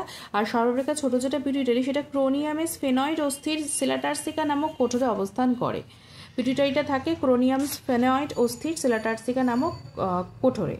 পিটুইটারি অ্যাডেনোহাইপোফাইসিস থেকে খরিত হরমোনগুলো হচ্ছে যে STH, GH, ACTH, TSH, FSH, LH, prolactin. আর নিউরোহাইপোফাইসিস থেকে যেটা খরিত হচ্ছে সেটা হচ্ছে ভ্যাসোপ্রেসিন এবং অক্সিটোসিন। আচ্ছা, ক্যালোরি উৎপাদক হরমোন কি না, থাইরক্সিনই হচ্ছে ক্যালোরি উৎপাদক হরমোন। এটি মৌল বিপাকীর হার নিয়ন্ত্রণ করে, কোষে অক্সিজেনের ব্যবহার ভীষণভাবে বৃদ্ধি করে, ফলে অক্সিজেনের ফলে অধিক শক্তি উৎপন্ন হয়, তাই একে বলা হয় ক্যালোরি উৎপাদক হরমোন। অগ্নাশয়ের অন্তঃক্ষরা গ্রন্থি হচ্ছে আইলেটস অফ ল্যাঙ্গারহ্যান্স এবং এক্সোক্রাইন অ্যাসিনাই দ্বারা পরিবেষ্টিত থাকছে। এই আইলেটে প্রধানত 3 প্রকারের কোষ থাকে, যেরকম আলফা কোষ থেকে গ্লুকাগন, বিটা থেকে ইনসুলিন এবং ডেল্টা থেকে সোমাটোস্ট্যাটিন হরমোন খরিত হয়। আমরা যেরকম ট্রপিক হরমোন জানলাম, যে যখন একটি অন্তঃক্ষরা গ্রন্থি নিঃসৃত হরমোন অন্য আরেকটি অন্তঃক্ষরা গ্রন্থিকে হরমোনে উদ্দীপিত করছে, হরমোন ক্ষরণে উদ্দীপিত করছে, সেটা হচ্ছে ট্রপিক হরমোন। টিএসএইচ, এসটিএইচ এগুলো। আর যে সকল হরমোন উৎসস্থলেই কার্য করে তাদেরকে বলা হয় হচ্ছে স্থানীয় হরমোন বা লোকাল হরমোন, উৎসস্থলেই কাজ করছে, যেমন হচ্ছে গ্যাস্ট্রিন, সিক্রেটিন। সিক্রেটিন প্রথম আবিষ্কার করেন বেইলি স্টার্লিং 1902 খ্রিস্টাব্দে। এই গ্যাস্ট্রিন সিক্রেটিন হচ্ছে যেখানে উৎস সেখানেই তার কাজ। টেট্রাআইডোথাইরোনিন বা T4কে থাইরক্সিন বলা হয়। এটি হচ্ছে ফেনোলিক হরমোনের একটি ফেনোলিক হরমোন হচ্ছে থাইরক্সিন। ফেনোলিক হরমোনের নাম হচ্ছে থাইরক্সিন। থাইরোক্যালসিটোনিন কি না, এই হরমোন থাইরয়েড গ্রন্থির প্যারাফলিকুলার কোষ বা সি কোষ থেকে খরিত হচ্ছে। এর কাজ হচ্ছে রক্তে ক্যালসিয়ামের মাত্রাকে হ্রাস করা, অস্থি থেকে ক্যালসিয়াম নিষ্ক্রমণে বাধা দেয়, যাতে অস্থি থেকে ক্যালসিয়াম না খুব একটা বেরিয়ে যায়, আর রক্তে ক্যালসিয়ামের যে মাত্রাটা সেটাকে হ্রাস করা, বেসিক্যালি ব্যালেন্সে রাখা। সো হরমোন থাইরোক্যালসিটোনিন হরমোন হচ্ছে যে প্যারাফলিকুলার কোষ বা সি কোষ থেকে খরিত হচ্ছে। আচ্ছা, অগ্রপিটুইটারি গ্রন্থি থেকে মাস্টার গ্ল্যান্ড বলা যায় না, কারণ এই নিজের ক্ষরণই হাইপোথ্যালামাস দ্বারা নিয়ন্ত্রিত হয়। আচ্ছা, অ্যাড্রিনাল গ্রন্থি থেকে যে হরমোনগুলো ক্ষরিত হয় সেগুলো কি কি? অ্যাড্রিনাল গ্রন্থি থেকে হরমোনগুলো যে ক্ষরিত হয় আমরা যদি 3টে ভাগে ভাগ করি আমরা পাচ্ছি গ্লুকোকর্টিকয়েড, মিনারেলোকর্টিকয়েড এবং গোনাডোকর্টিকয়েড। গ্লুকোকর্টিকয়েডের মধ্যে থাকছে কর্টিজল, কর্টিজোন এবং কর্টিকোস্টেরন। কর্টিকয়েডের মধ্যে থাকছে অ্যালডোস্টেরন, ডিঅক্সিকর্টিকোস্টেরন এবং গোনাডোকর্টিকয়েডের মধ্যে থাকছে অ্যান্ড্রোজেন, ইস্ট্রোজেন, প্রোজেস্টেরন। আবারও বলছি, অ্যাড্রিনাল গ্রন্থির কর্টেক্স থেকে যে হরমোনগুলো ক্ষরিত হচ্ছে সেগুলো হচ্ছে গ্লুকোকর্টিকয়েড, যার থেকে কর্টিজল, কর্টিজন, কর্টিকোস্টেরন হচ্ছে, মিনারেলোকর্টিকয়েড থেকে হচ্ছে অ্যালডোস্টেরন, ডিঅক্সিকর্টিকোস্টেরন, গোনাডোকর্টিকয়েড থেকে হচ্ছে অ্যান্ড্রোজেন, ইস্ট্রোজেন, প্রোজেস্টেরন। অ্যাড্রিনাল মজ্জা থেকে যে ক্ষরিত যে হরমোন সেটা হচ্ছে অ্যাড্রিনালিন এবং নর অ্যাড্রিনালিন এবং ডোপামাইন মজ্জা থেকে ক্ষরিত হচ্ছে। অ্যাড্রিনালিন, নর অ্যাড্রিনালিন হরমোন এবং ডোপামাইনটাও ক্ষরিত হচ্ছে। পিনিয়াল বডি মানুষের শরীরে কি হরমোন ক্ষরণ করে? মেলাটোনিন। এর কাজটা কি? বেসিক্যালি এর সংশ্লেষণেই সার্কেডিয়ান রিদমটা হয়। মেলাটোনিন হরমোন সুপ্রাকাইজমেটিক নিউক্লিয়াস বা এসসিএন এর নিয়ন্ত্রক রূপে কাজ করছে। এসসিএন এর নিয়ন্ত্রক রূপে কাজ করে। এই মেলাটোনিনের জন্যই এসসিএনটা ঠিকভাবে কাজ করতে পারে বা সুপ্রাকাইজমেটিক নিউক্লিয়াস ঠিকভাবে কাজ করতে পারে। এটি যৌনক্রিয়া এবং প্রজননকে নিয়ন্ত্রণ করছে, নিদ্রাকে উদ্দীপিত বা আবিষ্ট করছে অর্থাৎ ইনডিউস করছে স্লিপে, আর বয়ঃসন্ধিকালে বা পিউবার্টিকে এটা কিন্তু অবদমিত করছে। তো এই হচ্ছে কাজ। আর যেটা আমরা বলেছিলাম আলোচনা করব যে প্রোটিন হরমোনের অণুগুলো বৃহৎ আকার হওয়ায় এরা সরাসরি প্লাজমা পর্দার ভেতর প্রবেশ করতে পারে না, ফলে এদের বাহকের মাধ্যমে কোষের সাইটোপ্লাজমে প্রবেশ করতে হয়। মানে বাহক এখানে ইম্পর্টেন্ট। প্লাজমা পর্দা গ্রাহকের সাথে যুক্ত হচ্ছে এবং গ্রাহকের সাথে যুক্ত নিষ্ক্রিয় অ্যাডিনাইন সাইক্লেজকে সক্রিয় করছে। যে অ্যাডিনাইন সাইক্লেজ থাকছে, যেটা নিষ্ক্রিয় অবস্থায় থাকছে, সেটাকে সক্রিয় করছে এবং প্রথম বার্তাবাহ হিসেবে কোষে প্রবেশ করছে। এখন এই দুধ কোষের সাইটোপ্লাজমে অবস্থিত যে এটিপি কে সিএমপিতে রূপান্তরিত করছে। তো সিএমপি দ্বিতীয় বার্তাবাহক হিসেবে বিভিন্ন প্রোটিনের কাইনেজকে মানে এনজাইমগুলোকে সক্রিয় করছে, কিছু নির্দিষ্ট এনজাইমের ফসফরিভবনও ঘটাচ্ছে। এই উৎসেচকগুলি কোষে নির্দিষ্ট কাজ করতে পারে। তো এইভাবে প্রোটিন হরমোন টার্গেট সেলের ওপর কিন্তু কাজ করছে। আর স্টেরয়েড হরমোন কিভাবে কাজ করে না, স্টেরয়েড হরমোনগুলি আকারে ছোট এবং লিপিড ভেদ্য হওয়ায় সহজেই প্লাজমা পর্দার ভেতর দিয়ে প্রবেশ করতে পারে। কোষে প্রবেশ করার পর সাইটোপ্লাজমের গ্রাহকের সাথে যুক্ত হয়ে হরমোন গ্রাহক যৌগ গঠন করছে। তাহলে যেহেতু প্রোটিন হরমোনগুলোর অণুগুলো বৃহদাকার হওয়ায় এরা যেহেতু মানে নিজেরা একাই প্রবেশ করতে পারছে না, তো বাহকের মাধ্যমে সাইটোপ্লাজমে প্রবেশ করছে, আর এটা ডিরেক্ট প্রবেশ করছে এবং হরমোন গ্রাহক যৌগ তৈরি করছে, যেটাকে HRE নামক যে জিনটা রয়েছে, যে হরমোন রেসপন্সিভ এলিমেন্ট, সেই জিনের প্রভাবে উৎসেচক সৃষ্টি করছে এবং কোষের ক্রিয়া পদ্ধতি নিয়ন্ত্রণ করছে। বোঝা গেল। এরপর আমরা যদি চলে আসছি যে ডিম্বাশয় থেকে হরমোন কী কী ক্ষরিত হচ্ছে, সেটা হচ্ছে estrogen, progesterone, relaxin, chorionic, gonadotropin ইত্যাদি। তো ইস্ট্রোজেনের কী কাজ? পরিণত ফলিকল থেকে ডিম্বাণু উৎপাদনকালে ক্ষরিত হয়। বয়ঃসন্ধিকালী বালিকা দেহে নানা পরিণতি ঘটে, সে যৌবনাবতী হচ্ছে, মাসিক রজতচক্র নিয়ন্ত্রিত হচ্ছে, দেহের কলাকোষে প্রচুর স্নেহ পদার্থ সঞ্চিত হচ্ছে। আর প্রোজেস্টেরন বেসিক্যালি কর্পাস, আচ্ছা এটা বলে দিই, এটা হচ্ছে প্রোজেস্টেরন বেসিক্যালি পিত্ত গ্রন্থি থেকে ক্ষরিত হচ্ছে। আর এর প্রভাবে জরায়ুর গাত্র ডিম্বাণু রোপণের জন্য, জরায়ুর গাত্রে ডিম্বাণু রোপণের জন্য মানে ইমপ্ল্যান্টেশনের জন্য এটি ভীষণভাবে হেল্পফুল এবং প্লাসেন্টা গঠিত হচ্ছে। ডিম্বাশয় থেকে ডিম্ব উৎপাদন বন্ধ করছে, রজতচক্র বন্ধ হচ্ছে, কারণ এটা বেসিক্যালি মানে প্রেগনেন্সির সময়তে বেসিক্যালি হেল্প করছে। তো রজতচক্রকে বন্ধ করছে, ডিম্বাশয় থেকে ডিম্ব উৎপাদন বন্ধ হচ্ছে, এভাবে স্তনগ্রন্থির বৃদ্ধিও ঘটছে, যোনিপথ প্রসারিত হচ্ছে, প্রেগনেন্সিতে হেল্প করছে। রিল্যাক্সেন্ট প্লাসেন্টা থেকে নিঃসৃত হচ্ছে, প্রসব পথ প্রসারিত করে এবং কোরিওনিক, গোনাডোট্রপিন ডিম্বাশয় ইস্ট্রোজেন, প্রোজেস্টেরনের ভারসাম্যকে বজায় রাখতে কিন্তু হেল্প করছে। তো গোনাডোট্রপিন হরমোন, এই FSH, LH, প্রোল্যাকটিন, এগুলো হচ্ছে গোনাডোট্রপিন হরমোন। FSH এর পুরো নাম ফলিকল স্টিমুলেটিং হরমোন। এর কাজ হচ্ছে ডিম্বাশয়ের বৃদ্ধি, জার্মিনাল ফলিকলের পরিণতি নিয়ন্ত্রণ করা, স্পার্মাটোজেনেসিস, সেমিনিফেরাস নারীর বৃদ্ধি নিয়ন্ত্রণ, ডিম্বাশয় থেকে ইস্ট্রোজেন হরমোন ক্ষরণ ইত্যাদি। আর লিউটিনাইজিং হরমোনের কাজ হচ্ছে কর্পাস লুটিয়াম থেকে স্ত্রী যৌন হরমোন প্রোজেস্টেরনকে ক্ষরণ করছে। আর শুক্রাশয়ের ইন্টারস্টিশিয়াল কোষ থেকে পুং যৌন হরমোন টেস্টোস্টেরনকে ক্ষরণ করছে। এটা হচ্ছে গ্লাইকোপ্রোটিন জাতীয় হরমোন। আর প্রোল্যাকটিনের কাজ হচ্ছে স্তনের পরিণতি, দুগ্ধক্ষরণ করা, ডিম্বাশয়ের পিত্ত গ্রন্থিকে সক্রিয় করা এবং প্রোজেস্টেরনের ক্ষরণে সাহায্য করা। পাখিদের ডিমে তা দিতে ভীষণভাবে হেল্প করে প্রোল্যাকটিন, এটা হচ্ছে প্রোটিন জাতীয় হরমোন। আর অ্যান্ড্রোজেন হচ্ছে টেস্টোস্টেরন, অ্যান্ডোস্টেরনকে একসাথে অ্যান্ড্রোজেন বলছে। এর প্রভাবে যৌনাঙ্গের বৃদ্ধি, গৌণ যৌন বৈশিষ্ট্যের প্রকাশ এবং মৌলবিপাকীয় হার বৃদ্ধি পায়। আমরা চলে আসছি একটু ক্রায়োপ্রিজার্ভেশন, রিয়া, এলিজা এগুলোর ব্যাপারে। রিয়া মানে হচ্ছে RIA, রেডিও ইমিউনো অ্যাসে। তো এটি এমন একটি পদ্ধতি যে পদ্ধতিতে পেপটাইড হরমোন কিভাবে কাজ করে তার হদিশ পাওয়া যায়।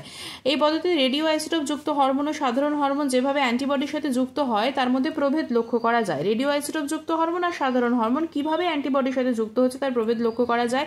কী পরিমাণ হরমোন অ্যান্টিবডির সাথে যুক্ত হতে পারে তার মাত্রা নির্ধারণ করাই হচ্ছে আরআই এর উদ্দেশ্য বা রেডিও ইমিউন অ্যাসের উদ্দেশ্য। আর এলিজা সেক্ষেত্রে হচ্ছে এনজাইম লিঙ্কড ইমিউনোসরবেন্ট অ্যাসে।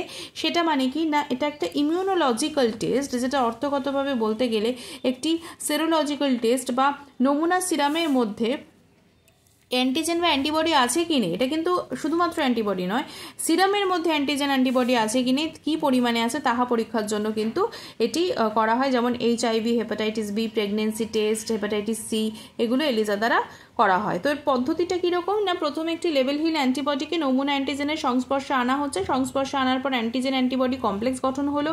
এবার অ্যান্টিবডি কমপ্লেক্স গঠন করে না যেগুলো, তাদের জলে ধুয়ে পরিষ্কার করা হয়। এই কমপ্লেক্সের সঙ্গে এনজাইম লিঙ্কড অ্যান্টিবডির সঙ্গে বিক্রিয়া করানো হয় যা ফ্লুরোসেন্ট সিগন্যাল দেয়। এই সিগন্যালের মাধ্যমে নমুনা সিরামে যে অ্যান্টিজেন রয়েছে সেটা কিন্তু বোঝা যায়। এবার ক্রায়োপ্রিজার্ভেশন কি, যে পদ্ধতিতে মাত্রা অতিরিক্ত নিম্ন তাপমাত্রায় মোটামুটি -196 ডিগ্রি সেন্টিগ্রেড তাপমাত্রাতে তরল নাইট্রোজেন কোষ, কলা, অঙ্গাণু, ডিম্বাণু, শুক্রাণু, ভ্রূণ প্রভৃতি অনির্দিষ্ট কালের জন্য সংরক্ষণ করা হচ্ছে, তাকে ক্রায়োপ্রিজার্ভেশন বলা হচ্ছে। এই সংরক্ষণে নমুনাটি আকার, আকৃতি, অন্যান্য বৈশিষ্ট্যের কিন্তু গুণগত মান সম্পূর্ণভাবে অক্ষুণ্ণ থাকছে।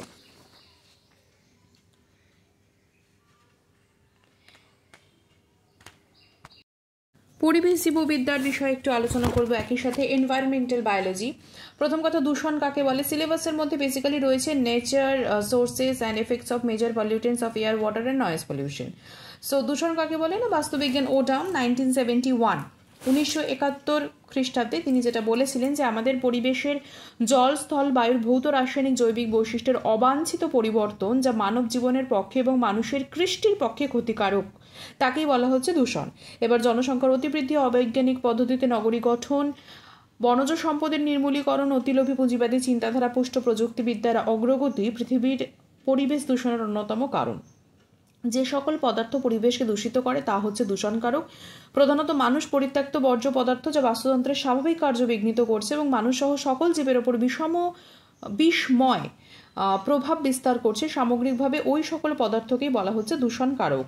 ধোঁয়া, sulphur dioxide, carbon dioxide, carbon monoxide, এছাড়া ডিটারজেন্ট, গৃহস্থলীর নোংরা আবর্জনা প্রভৃতি হচ্ছে দূষক। যে সকল ধাতু বা বিষাক্ত পদার্থ সাধারণ অবস্থায় ভাঙে না বা খুব ধীরে ধীরে ভাঙে তাদেরকে অভঙ্গুর দূষণকারক পদার্থ বলা হয়। যে সকল ধাতু বা বিষাক্ত পদার্থ সাধারণ অবস্থায় ভাঙে না বা খুব ধীরে ধীরে ভাঙে তাদেরকে বলা হয় অভঙ্গুর দূষণকারক। যেমন ধাতু, অ্যালুমিনিয়াম, মার্কিউরিক সল্ট, দীর্ঘ শৃঙ্খল ফেনল যৌগ, DDT প্রভৃতি। আর ভঙ্গুর হচ্ছে যে সকল জৈব পদার্থ সহজে ব্যাকটেরিয়া, ছত্রাক দ্বারা ভেঙে যায় এবং স্বাভাবিকভাবে চক্রাকারে আবর্তিত হচ্ছে, তাদেরকে ভঙ্গুর দূষণকারক পদার্থ বলা হচ্ছে, যেরকম মলমূত্র, মৃতজীব, জীবের দেহাবশেষ ইত্যাদি। বায়ু দূষণের কথা বলতে গেলে প্রথমেই বলতে হয় যে বিশ্ব স্বাস্থ্য সংস্থা বা ওয়ার্ল্ড হেলথ অর্গানাইজেশনের সংজ্ঞা অনুসারে বাতাসে অবস্থিত উপাদানগুলির ঘনত্ব কোনো কারণে স্বাভাবিক মাত্রা অতিক্রম করবার ফলে মানুষের স্বাস্থ্য এবং পরিবেশের ক্ষতি সাধন করলে তাকে বলা হয় বায়ু দূষণ।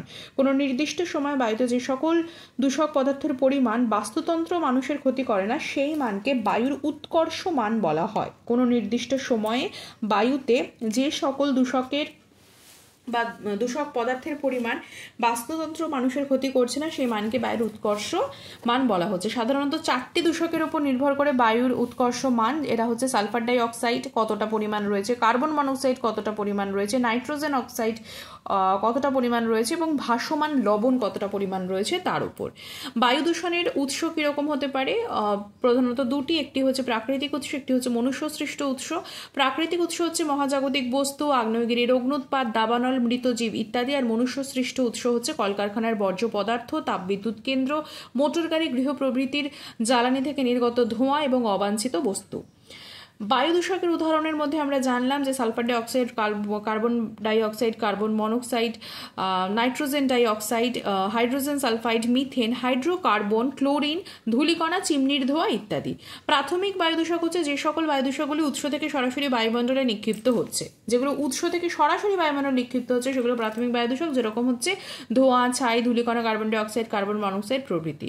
আর গৌণ বায়ু দূষক হচ্ছে বায়ুর স্বাভাবিক উপাদান এবং প্রাথমিক বায়ু দূষকের পারস্পরিক রাসায়নিক বিক্রিয়ার ফলে প্রাথমিক বায়ু দূষক এবং বায়ুর স্বাভাবিক উপাদান এরা যখন পারস্পরিক রাসায়নিক বিক্রিয়ার ফলে মানে বায়ু দূষকের সৃষ্টি করছে, সেটাই হচ্ছে গৌণ বায়ু দূষক, যেখানে বায়ুর স্বাভাবিক উপাদান থাকছে এবং প্রাথমিক বায়ু দূষকও থাকছে, তাদের একটা রাসায়নিক বিক্রিয়া হচ্ছে, যেরকম ওজোন O3, যেরকম PAN pan পারক্সি acetyl nitrate, sulphuric acid H2SO4। তাহলে এই গৌণ বায়ু দূষক কিন্তু ভীষণভাবে ইম্পর্টেন্ট। ফটোকেমিক্যাল স্মগ কি? বায়ুমণ্ডলের নাইট্রোজেন অক্সাইডগুলির সাথে ইউভি রশ্মির মাধ্যমে বিক্রিয়া করে পারক্সি অ্যাসিটাইল নাইট্রেট এবং ওজোন সৃষ্টি করে, যাকে ফটোকেমিক্যাল স্মগ বলা হয়। বায়ুমণ্ডলের যে নাইট্রোজেন অক্সাইডগুলো রয়েছে NO2, এর সাথে ইউভি রশ্মির বিক্রিয়া হচ্ছে এবং পারক্সি অ্যাসিটাইল নাইট্রেট, ওজোন এইগুলো সৃষ্টি হচ্ছে, এটাই হচ্ছে ফটোকেমিক্যাল স্মগ। এর ফলে নাক, চোখ, মুখ, শ্বাসনালী বিশেষভাবে জ্বালা করে এবং কিন্তু শ্বাসকষ্ট হয়। গ্রিন হাউস গ্যাস ভীষণভাবে ইম্পর্টেন্ট। তো গ্রিন হাউস বলতে কি বোঝানো হয়? শীতপ্রধান দেশে মূল্যবান এবং শৌখিন চারাগাছ বৃদ্ধির জন্য স্বচ্ছ সবুজ গাছের আচ্ছাদনযুক্ত ঘর তৈরি করে গাছেদের প্রতিপালন করা হয়। এই প্রকার ঘরকে গ্রিন হাউস বলে। এই ঘরের বৈশিষ্ট্য হলো এতে কম আলো এবং অধিক তাপ বজায় থাকে, যা গাছদের বৃদ্ধির পক্ষে সহায়ক। শীতপ্রধান দেশে মূল্যবান ও শৌখিন চারাগাছ বৃদ্ধির জন্য স্বচ্ছ সবুজ কাচের আচ্ছাদনযুক্ত ঘর তৈরি করে গাছেদের প্রতিপালন করা হয়। এই প্রকার ঘরকে গ্রিন হাউস বলে। এই ঘরের বৈশিষ্ট্য হচ্ছে এতে কম আলো, অধিক তাপ বজায় থাকছে, যা গাছেদের বৃদ্ধির পক্ষে সহায়ক। শীতের রোদ বা রৌদ্র আলোকিত দিনে পরিবেশের তাপমাত্রা অনেক কম হলেও গ্রিন হাউসের যে ভেতরের তাপমাত্রা সেটা কিন্তু 37 ডিগ্রি বজায় থাকছে, যা উদ্ভিদের স্বাভাবিক শারীরবৃত্তীয় কাজ বজায় রাখতে সাহায্য করে। এই কাজ ঘরে সূর্যের বিকিরণ প্রবেশ করছে এবং ঘরের তাপমাত্রা বৃদ্ধি করছে। সূর্যের দীর্ঘ তরঙ্গের রশ্মি কাচের ঘরের বাইরে যেতে না পেরে কাচ দ্বারা প্রতিফলিত হয়ে পুনরায় কিন্তু আপতিত হচ্ছে এবং গ্রিনহাউসের তাপমাত্রা বৃদ্ধি করছে। এই ঘটনা স্মিথ 1977-এ বর্ণনা করেন। বিজ্ঞানী স্মিথ গ্রিনহাউস এফেক্ট বলে একে ধরা হয়। তো গ্রিনহাউস গ্যাসের নাম হচ্ছে carbon dioxide, ozone, nitrous oxide, methane, chlorofluorocarbon ইত্যাদি। গ্লোবাল ওয়ার্মিং কি? বেসিক্যালি গ্রিনহাউস হচ্ছে কজ আর গ্লোবাল ওয়ার্মিং হচ্ছে তার এফেক্ট। সো বিগত কয়েক দশকে প্রধানত মনুষ্য সৃষ্ট দূষণের ফলে উৎপন্ন অতিমাত্রিক যে carbon dioxide, ozone, nitrogen die oxide, methane, chlorofluorocarbon রয়েছে ইত্যাদি গ্যাসগুলির প্রভাবে পৃথিবীর তাপমাত্রা বৃদ্ধি পাচ্ছে। এই ঘটনাকেই বলা হচ্ছে গ্লোবাল ওয়ার্মিং বা বিশ্ব উষ্ণায়ন। এরপর হচ্ছে CFC, এর কুফল কি? ক্লোরোফ্লুরোকার্বন বা CFC প্রধানত ক্লোরিন এবং ক্লোরিন কার্বন মিশ্রিত যৌগ বা রেফ্রিজারেটর সহ বিভিন্ন প্রকাশিত তাপ নিয়ন্ত্রণকারী যন্ত্র তৈরিতে যাকে ব্যবহার করা হচ্ছে। 8,000 থেকে 14,000 গুণ বেশি তাপ ধারণ করতে পারে এবং ঊর্ধ্বস্তরে সক্রিয় অবস্থায় সঞ্চিত থাকে। তাহলে CFC কি হচ্ছে? 8,000 থেকে 14,000 গুণ বেশি তাপ ধারণ করতে পারছে এবং ঊর্ধ্বস্তরে সক্রিয় অবস্থায় সঞ্চিত থাকছে। এর উপস্থিতি গ্রিন হাউস প্রভাব সৃষ্টিতে তথা বিশ্ব উষ্ণায়নে কিন্তু ভূমিকা যথেষ্ট গুরুত্বপূর্ণ। তাহলে CFCর কথা কি বলছে? 8,000 থেকে 14,000 গুণ বেশি তাপ ধারণ করতে পারে এবং ঊর্ধ্বস্তরে সক্রিয় অবস্থায় সঞ্চিত থাকছে। আচ্ছা, নেক্সট হচ্ছে পৃথিবীর দূষিততম স্থান কোনটি? তেজস্ক্রিয় বর্জ্য পদার্থের সংক্রমণের কারণে আমেরিকা যুক্তরাষ্ট্রের হ্যানফোর্ড শহর বর্তমানে সবথেকে দূষিত স্থান। তেজস্ক্রিয় প্লুটোনিয়ামের উৎপাদনের এবং প্রক্রিয়াকরণের প্রধান কেন্দ্র হচ্ছে হ্যানফোর্ড শহর। এই শহরে প্রায় 190,000 ঘনমিটার, মানে 1,90,000 ঘনমিটার বা মিটার কিউব অত্যাধিক তেজস্ক্রিয় কঠিন পদার্থ বা কঠিন বর্জ্য পদার্থ সঞ্চিত রয়েছে। তাহলে আমেরিকা যুক্তরাষ্ট্রের হ্যানফোর্ড শহর। আচ্ছা, ইন্ডাস্ট্রিয়াল মেলানিজম কি? শিল্পের দ্বারা পরোক্ষভাবে প্রভাবিত হয়ে নতুন প্রজাতি সৃষ্টির ঘটনাকে বলা হয় ইন্ডাস্ট্রিয়াল মেলানিজম। শিল্পের দ্বারা পরোক্ষভাবে প্রভাবিত হয়ে নতুন প্রজাতি সৃষ্টি ঘটনাকে বলে ইন্ডাস্ট্রিয়াল মেলানিজম। 1800 খ্রিস্টাব্দে ইংল্যান্ডে শিল্প বিপ্লবের ফলে বিস্টন বেটুলারিয়া নামক মথের গায়ে দীর্ঘদিন ধরে কার্বন ডাস্ট জমে জমে একটি নতুন প্রজাতি বিস্টন কার্বনেরিয়া মথে রূপান্তর কিন্তু তার ঘটেছে। 1800 খ্রিস্টাব্দে ইংল্যান্ডের শিল্প বিপ্লবের ফলে বিস্টন বেটুলারিয়া নামক মথের গায়ে দীর্ঘদিন ধরে কার্বন ডাস্ট জমে জমে নতুন প্রজাতি বিস্টন কার্বনেরিয়া মথে রূপান্তরিত কিন্তু ঘটেছে। এটাই হচ্ছে ইন্ডাস্ট্রিয়াল মেলানিজম, মানে শিল্পের দ্বারা পরোক্ষভাবে প্রভাবিত হয়ে নতুন প্রজাতি সৃষ্টি। বিশ্ব উষ্ণায়নে আগামী দিনে কি ধরনের বিপদ ডেকে আনতে পারে? বিশ্ব উষ্ণায়ন যেভাবে বৃদ্ধি পাচ্ছে তা যদি নিয়ন্ত্রিত না হয় তাহলে মেরুর বরফ গলে যেতে থাকবে এবং সমুদ্রের জলের উচ্চতা দ্রুত বৃদ্ধি পাবে। ফলে সমুদ্র উপকূলবর্তী শহরগুলো কিন্তু সমুদ্র গর্ভে নিমজ্জিত হবে। আবারও বলছি, বিশ্ব উষ্ণায়ন যেভাবে বৃদ্ধি পাচ্ছে তা যদি নিয়ন্ত্রিত না হয় তাহলে মেরুর বরফ গলে যেতে থাকবে এবং সমুদ্রের জলের উচ্চতা দ্রুত বৃদ্ধি পাবে, ফলে সমুদ্র উপকূলবর্তী শহরগুলো সমুদ্রগর্ভে নিমজ্জিত হয়ে যাবে। এসপিএম কি এবং তার ক্ষতিকারক প্রভাব কি? এসপিএম মানে হচ্ছে suspended particulate matter. Suspended particulate matter অর্থাৎ বাতাসে ভাসমান কণা বস্তু। এদের ব্যাস 0.01 থেকে 100 ইউনিট পর্যন্ত হতে পারে। ছাই, ধোঁয়া, ধূলিকণা, ঝুল ইত্যাদি ভাসমান কণারূপে বাতাসে থাকে এবং মানুষের শ্বাসযন্ত্রে কিন্তু ভীষণভাবে ক্ষতি করে। এটাই হচ্ছে সাসপেন্ডেড পার্টিকুলেট ম্যাটার বা বাতাসে ভাসমান কণা বস্তু। ধূসর নগরী কি? শীতল এবং আর্দ্র জলবায়ু সম্পন্ন প্রাচীন শিল্প নগরীকে বলা হয় হচ্ছে গ্রে সিটি বা ধূসর নগরী, যেমন নিউ ইয়র্ক, ফিলাডেলফিয়া ইত্যাদি। কারণ এই সকল শহরের বায়ুতে পর্যাপ্ত পরিমাণে সালফার ডাইঅক্সাইড এবং বায়ুদূষক ভাসমান কণাগুলি থাকছে, মানে এসপিএম থাকছে। বায়ুর আর্দ্রতার উপস্থিতি ধূসর বর্ণের স্মগ বা ধোঁয়াশারও সৃষ্টি করছে, সেই জন্য গ্রে হয়ে যাচ্ছে। এগুলোকে গ্রে সিটি বলে, নিউ ইয়র্ক, ফিলাডেলফিয়া ইত্যাদি। মোটর গাড়ি থেকে নির্গত যে দূষকগুলো সেগুলো কি কি? Hydrocarbon, nitrogen oxide, carbon monoxide, lead oxide. Motor গাড়ি থেকে নির্গত দূষক hydrocarbon, nitrogen oxide, carbon monoxide, lead oxide. Acid বৃষ্টি কি? এর ক্ষতিকারক প্রভাব কি হতে পারে? বায়ু দূষক যথা সালফার, নাইট্রোজেন, ক্লোরিনের অক্সাইডগুলি শিশির, তুষার, বৃষ্টির জলের সাথে বাতাসে মিশে বৃষ্টির সময় সালফিউরিক অ্যাসিড সালফার থেকে, নাইট্রোজেন থেকে নাইট্রিক অ্যাসিড এবং ক্লোরিন থেকে হাইড্রোক্লোরিক অ্যাসিড রূপে পৃথিবীতে নেমে আসে। বায়ু দূষক যথা সালফার, নাইট্রোজেন, ক্লোরিনের অক্সাইডগুলি শিশির, তুষার, বৃষ্টি জলের সাথে মিশে বৃষ্টির সময় sulphuric acid, nitric acid, hydrochloric acid রূপে পৃথিবীতে নেমে আসে। ঘটনাকে বলা হয় অ্যাসিড বৃষ্টি বা অম্ল বৃষ্টি। এর ফলে মাটির অম্লত্ব বৃদ্ধি পাবে, জমি অনুর্বর হয়ে যাবে, জলাশয়ের অম্লত্ব বৃদ্ধি পাবে, ফলে জলজ জীবদের বেঁচে থাকার সমস্যা হবে। তাছাড়া ঘরবাড়ি, স্থাপত্য শিল্প, রেলিং, ব্রিজ প্রভৃতির কিন্তু দ্রুত ক্ষয়সাধন হবে। ওজোন গহ্বর কি? বিভিন্ন বায়ুদূষকের প্রাচুর্যে বিশেষত সিএফসি ক্লোরোফ্লুরোকার্বনের প্রভাবে বায়ুমণ্ডলের স্ট্র্যাটোস্ফিয়ারে অবস্থিত ওজোন স্তরের ঘনত্ব হ্রাস পাওয়ার ঘটনাকে বলা হয় ওজোন গহ্বর। কি হচ্ছে না, স্ট্র্যাটোস্ফিয়ারে অবস্থিত যে ওজোন স্তর সেই ঘনত্ব কিন্তু হ্রাস পাচ্ছে। কারণ সিএফসির মধ্যে আমরা ভীষণ ইম্পর্টেন্ট একটা জিনিস জেনেছি যে এই যৌগ 8000 থেকে 14000 গুণ বেশি তাপ ধারণ করতে পারছে। তো এর ফলে এটা যত থাকছে তত স্ট্র্যাটোস্ফিয়ারের ওজোন স্তরের ঘনত্ব হ্রাস পাচ্ছে এবং হোল হয়ে যাচ্ছে, এটা ওজোন গহ্বর বলছে। এমআইসি কি? এমআইসি হচ্ছে মিথাইল আইসোসায়ানাইড। এটি একটি বিষাক্ত বায়ুদূষক গ্যাস, নানাবিধ কীটনাশক পদার্থ উৎপাদনকালে এটি নির্গত হচ্ছে। আর পিএন বা প্যান হচ্ছে পারক্সি অ্যাসিটাইল নাইট্রেট, বায়ুদূষক পদার্থ এটিও, এবং বায়ুমণ্ডলের নাইট্রোজেন অক্সাইডগুলির সাথে ইউভি রশ্মির বিক্রিয়ার এটি কিন্তু সৃষ্টি হচ্ছে। বায়ুমণ্ডলের নাইট্রোজেন অক্সাইডগুলির সাথে ইউভি রশ্মির বিক্রিয়ায় এটি সৃষ্টি হচ্ছে। লাস্ট কোয়েশ্চেন হচ্ছে ইউরো 2 বিধি কি? ইউরো 2 হলো মোটর গাড়ির দূষণ নিয়ন্ত্রণে সংক্রান্ত এক প্রকার আইন। এই আইনের দ্বারা 15 বছরের অধিক পুরনো মোটর গাড়িগুলিকে পরিত্যক্ত বলে গণ্য করা হয়েছে। গাড়ির নির্গত ধোঁয়ার নিয়মিত পরীক্ষার দ্বারা দূষক শংসাপত্র রাখা কিন্তু বাধ্যতামূলক। আবারও বলছি, ইউরো 2 হচ্ছে মোটর গাড়ির দূষক নিয়ন্ত্রণ সংক্রান্ত এক প্রকার আইন। এই আইনের দ্বারা 15 বছরের অধিক পুরনো মোটর গাড়িগুলিকে পরিত্যক্ত বলে গণ্য করা হয়েছে এবং গাড়ির নির্গত ধোঁয়ার নিয়মিত পরীক্ষার দ্বারা দূষক শংসাপত্র রাখা বাধ্যতামূলক হয়েছে। চলে আসছি জল দূষণ এবং শব্দ দূষণের ক্ষেত্রে।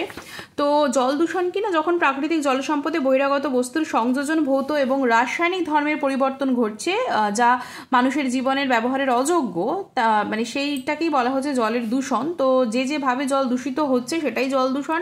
বিভিন্ন উৎস থাকতে পারে, যেরকম পয় প্রণালী বাহিত আবর্জনা, প্লাস্টিক, ব্যাটারি শিল্পের ব্যবহৃত উপাদান, রাসায়নিক সার প্রস্তুতিতে ব্যবহৃত বিভিন্ন যৌগের ফলে হচ্ছে জল শোধনের শিল্পে ব্যবহৃত যে ক্লোরিন থাকছে তার প্রভাবে, কৃষিকার্যে ব্যবহৃত পেস্টিসাইড, হার্বিসাইডের জন্য হচ্ছে বিভিন্ন কলকারখানা নির্গত উষ্ণ জল এবং বর্জ্য পদার্থের জন্য কিন্তু জল দূষণ হচ্ছে। জল দূষণের উদাহরণের মধ্যে বলা যেতে পারে যে বয়ঃপ্রণালী বাহিত যে জৈব যৌগ থাকে, নাইট্রেট থাকে, ফসফেট থাকে, ডিটারজেন্ট থাকে, তার প্রভাবে জল দূষণ হয়। প্লাস্টিক শিল্পে ব্যবহৃত polychlorinated biphenyl PCB, polychlorinated biphenyl পিসিবির প্রভাবে জল দূষণ হচ্ছে। সীসা, পারদ, ক্যাডমিয়াম, আর্সেনিক প্রভৃতি ক্ষতিকারক ধাতব পদার্থের জন্য জল দূষণ হচ্ছে। ক্লোরিন তেল, উষ্ণ জলের প্রভাবে জল দূষণ হচ্ছে। পয় প্রণালী জল পড়ে পুকুরে যে জলজ উদ্ভিদ থাকছে, বিশেষত শ্যাওলা বা শৈবালের পরিমাণ বহুলাংশে বৃদ্ধি পায় এবং জলের অক্সিজেনের অভাব হয়, ফলে জলজ প্রাণীর মৃত্যু পর্যন্ত ঘটতে পারে। এই ঘটনাকে বলা হয় ইউট্রিফিকেশন। গৃহস্থলীর কাজে যে বর্জ্য জল নির্গত হয় তাতে যথেষ্ট পরিমাণ ডিটারজেন্ট থাকে, যার মূল উপাদান হচ্ছে ফসফেট যৌগ। জলাশয়ে ফসফেট জাতীয় যৌগ অধিক পরিমাণে সঞ্চিত হলে সেখানে শৈবাল বা অন্যান্য জলজ উদ্ভিদের প্রচুর বৃদ্ধি ঘটে, তাকে বলা হচ্ছে ইউট্রিফিকেশন। এবার হচ্ছে বায়োলজিক্যাল ম্যাগনিফিকেশন বা যেটাকে বলা হয় হচ্ছে জৈব বিবর্ধন। বায়োম্যাগনিফিকেশন, যে পদ্ধতিতে পরিবর্তনহীন বিষাক্ত পদার্থ পরিবর্তন যাকে করা যায় না, ডিডিটি। ঠিক একই অবস্থায় বাস্তুতন্ত্রের খাদ্য শৃঙ্খলে প্রবেশ করে প্রতিটি খাদ্য স্তরে তার ঘনত্বের পরিমাণ বহুগুণ হিসেবে কিন্তু বৃদ্ধি পায়। সেই পদ্ধতিকে বলা হয় বায়োলজিক্যাল ম্যাগনিফিকেশন বা বায়োলজিক্যাল অ্যাম্প্লিফিকেশন বা জৈব বিবর্ধন। মানে ডিডিটিটা কোনোভাবেই পরিবর্তন হচ্ছে না, একই রকম থাকছে এবং সেটা খাদ্য শৃঙ্খলে ঢুকে প্রত্যেকটা খাদ্য স্তরে যখন যাচ্ছে তার ঘনত্ব কিন্তু মানে প্রচুর পরিমাণে বৃদ্ধি পাচ্ছে। তো এটাই হচ্ছে জৈব বিবর্ধন। মেটাল রিফাইনিং প্ল্যান্টের উপজাত পদার্থ হিসেবে আর্সেনিক সৃষ্টি হয়। মেটাল রিফাইনিং প্ল্যান্টের উপজাত পদার্থ হিসেবে আর্সেনিকের সৃষ্টি হয়। তাছাড়া ইনসেকটিসাইড, হার্বিসাইড এবং ফাঙ্গিসাইড প্রস্তুতিতে আর্সেনিক কিন্তু ব্যবহার হচ্ছে। জলের সঙ্গে মাটির গভীরে বা ফ্যাক্টরির নিকটবর্তী জলাশয়ে অপরিবর্তিত অবস্থায় আর্সেনিক সঞ্চিত হচ্ছে এবং জল দূষণ ঘটাচ্ছে। এমনকি ভূগর্ভস্থ জলস্তরে প্রচুর পরিমাণে আর্সেনিক কিন্তু পাওয়া যায়। আর্সেনিক যকৃৎ এবং বৃক্কের মারাত্মক পরিমাণে ক্ষতি করে, চর্মের ক্যান্সার সৃষ্টি করতে পারে, সারা দেহে লাল ক্ষতের সৃষ্টি করে, হাতে পায়ে কালো ছোপ থাকে যাকে বলা হয় ব্ল্যাক ফুট ডিজিজ। মিনামাটা রোগ কি? যেটা হচ্ছে পারদ ঘটিত জল দূষণ, পারদের বিষক্রিয়ার ফলে একটি রোগ। 1950-এ জাপানের সমুদ্রের উপকূলবর্তী মিনামাটা গ্রামের মানুষের এই রোগটি প্রথম হয়। তো এই রোগের প্রধান উপসর্গ হচ্ছে পেশির নিষ্ক্রিয়তা, ঠোঁট, জিভ, হাত পার অসারতা, মাথা, বুক, উদরে ব্যথা, রক্তকণিকার অকাল মৃত্যু বা হিমোলাইসিস এবং হচ্ছে মেমোরি লস, স্মৃতি বৈকল্য। এটাই রোগ হচ্ছে ক্যাডমিয়ামের দ্বারা। ক্যাডমিয়ামের পরিমাণ অপটিমাম থেকে যখন বেশি হয়ে যাচ্ছে বিষক্রিয়ার ফলে এটাই বা আউচ রোগ হচ্ছে। 1968 খ্রিস্টাব্দে জাপানের জিনটাসু নদীর উপত্যকা অঞ্চলে এই রোগের প্রাদুর্ভাব দেখা যায়। উপসর্গ অস্থি সন্ধির যন্ত্রণা, অস্থির ক্ষয়, ভঙ্গুরতা, রক্তাল্পতা, বিঘ্নিত রেচনক্রিয়া ইত্যাদি। বিওডি সিওডি কি? বিওডি হচ্ছে বায়োলজিক্যাল অক্সিজেন ডিমান্ড, যেটা হচ্ছে জলজ জীবদের অক্সিজেনের চাহিদা। ব্যাকটেরিয়া এবং আণুবীক্ষণিক জীবের দ্বারা দূষিত জলে মিশ্রিত জৈব বস্তুর সবাদ বিশ্লেষণের জন্য প্রয়োজনীয় অক্সিজেনকে বিওডি বলছে। আর সিওডি মানে কেমিক্যাল অক্সিজেন ডিমান্ড, যেটা হচ্ছে জৈব যৌগের প্রাকৃতিক বিশ্লেষণের জন্য অক্সিজেনের চাহিদা। তাহলে একটা হচ্ছে জৈব বস্তু সবাদ বিশ্লেষণের জন্য চাহিদা, একটা প্রাকৃতিক বিশ্লেষণের জন্য চাহিদা। দুটোই অক্সিজেনেরই চাহিদা। জলে অবস্থিত বর্জ্য পদার্থকে রাসায়নিকভাবে বিশ্লেষিত করতে যে পরিমাণ অক্সিজেন প্রয়োজন হয় তাকেই বলা হয় হচ্ছে সিওডি। ক্যাডমিয়াম, সীসা, ক্রোমিয়াম প্রভৃতি মারাত্মক ক্ষতিকারক ধাতব পদার্থ যা কিন্তু ক্যান্সার সৃষ্টি করতে পারে। শব্দ দূষণের ক্ষেত্রে চলে আসছি। বস্তুর কম্পনের মাধ্যমে উৎপন্ন যে শক্তি তরঙ্গ রূপে জড় মাধ্যম থেকে প্রবাহিত হচ্ছে এবং কর্ণের শ্রুতি গ্রাহকের মধ্যে গৃহীত হচ্ছে এবং স্নায়ুর মাধ্যমে মস্তিষ্কে পৌঁছাচ্ছে এবং শ্রবণ অনুভূতি সৃষ্টি করছে, সেটাই হচ্ছে শব্দ। কোনো শব্দ তরঙ্গের তীক্ষ্ণতা যদি মানুষের সহন ক্ষমতা অতিক্রম করে যায়, মানুষের স্বাস্থ্যের ক্ষতি করছে বা পরিবেশের স্বাচ্ছন্দ্যের বিঘ্ন ঘটাচ্ছে তাকে বলা হয় শব্দ দূষণ, যাকে ডেসিবেলের আকারে কিন্তু প্রকাশ করা হয়। তো 0 to 140 ডেসিবেলের যে কোনো মাত্রা শব্দ মানুষের শ্রবণ ইন্দ্রিয়ের ক্ষতি করতে পারে। এই ক্ষতি 70 to 140 ডেসিবেলে সর্বাধিক হচ্ছে। কলকাতা উচ্চ ন্যায়ালয় কর্তৃক নির্ধারিত শব্দের সর্বোচ্চ মাত্রা ধার্য করা হচ্ছে 65 ডেসিবেল, যে অতটুকুর মধ্যে থাকলে সেটা ঠিক আছে। আর শব্দ দূষণের উৎসের মধ্যে মেঘের গর্জন, বজ্রপাত, পাহাড়ের ধস, বন্যপ্রাণীর হুঙ্কার, আর মনুষ্য সৃষ্টির মধ্যে হচ্ছে এগুলো গেল প্রাকৃতিক উৎস। মনুষ্য সৃষ্টির মধ্যে কলকারখানা, যন্ত্রপাতি শব্দ, জেনারেটর শব্দ, গাড়ির ইলেকট্রিক হর্ন, ট্রেনের হুইসেল, বিমানের শব্দ, মাইক্রোফোনের শব্দ, জোরে কথা বলা, বক্তৃতা দেওয়া, উচ্চস্বরে গান, মিউজিক, শব্দবাজি, পোড়ানো মোটর চালিত যানবাহনের শব্দ, মেট্রোট্রেনের শব্দ ইত্যাদি। ক্ষণস্থায়ী প্রভাব যে শব্দ দূষণের মানুষের ওপর পড়ে সেটা কিনা হঠাৎ কোনো প্রবল শব্দের কারণে কানের পর্দার অস্থায়ী ক্ষতি হতে পারে এবং সাময়িক বধিরতা দেখা দিতে পারে। কোনো জোরালো শব্দের কারণে আমরা অন্যের কথাবার্তা অনুধাবন করতে পারি না, এটাকে বলা হয় মাস্কিং প্রভাব। আর দীর্ঘদিনের প্রভাব হচ্ছে দীর্ঘদিন ধরে এক নাগারে যদি 100 ডেসিবেলের শব্দের মধ্যে থাকি, তাহলে ওয়াকম্যান মানে যখন ব্যবহার করা হচ্ছে তখন বধিরতা দেখা দিতে পারে। 160 ডেসিবেল মানের প্রবল শব্দে কানের পর্দা ছিঁড়ে স্থায়ী বধিরতা ঘটাতে পারে। ঘুমের ব্যাঘাত, মনোসংযোগের ব্যাঘাত এবং কর্মদক্ষতা হ্রাস পাচ্ছে এবং হৃদস্পন্দনের হারে পরিবর্তন ঘটছে এবং রক্তচাপ কিন্তু বৃদ্ধি পাচ্ছে। আজ তাহলে 3টে চ্যাপ্টার নিয়ে মোটামুটি একটি আলোচনা করা হলো। আশা করি আপনাদের ভালো লেগেছে। যদি ভালো লাগে অবশ্যই শেয়ার করবেন, শুনবেন এবং সাবস্ক্রাইব করতে ভুলবেন না।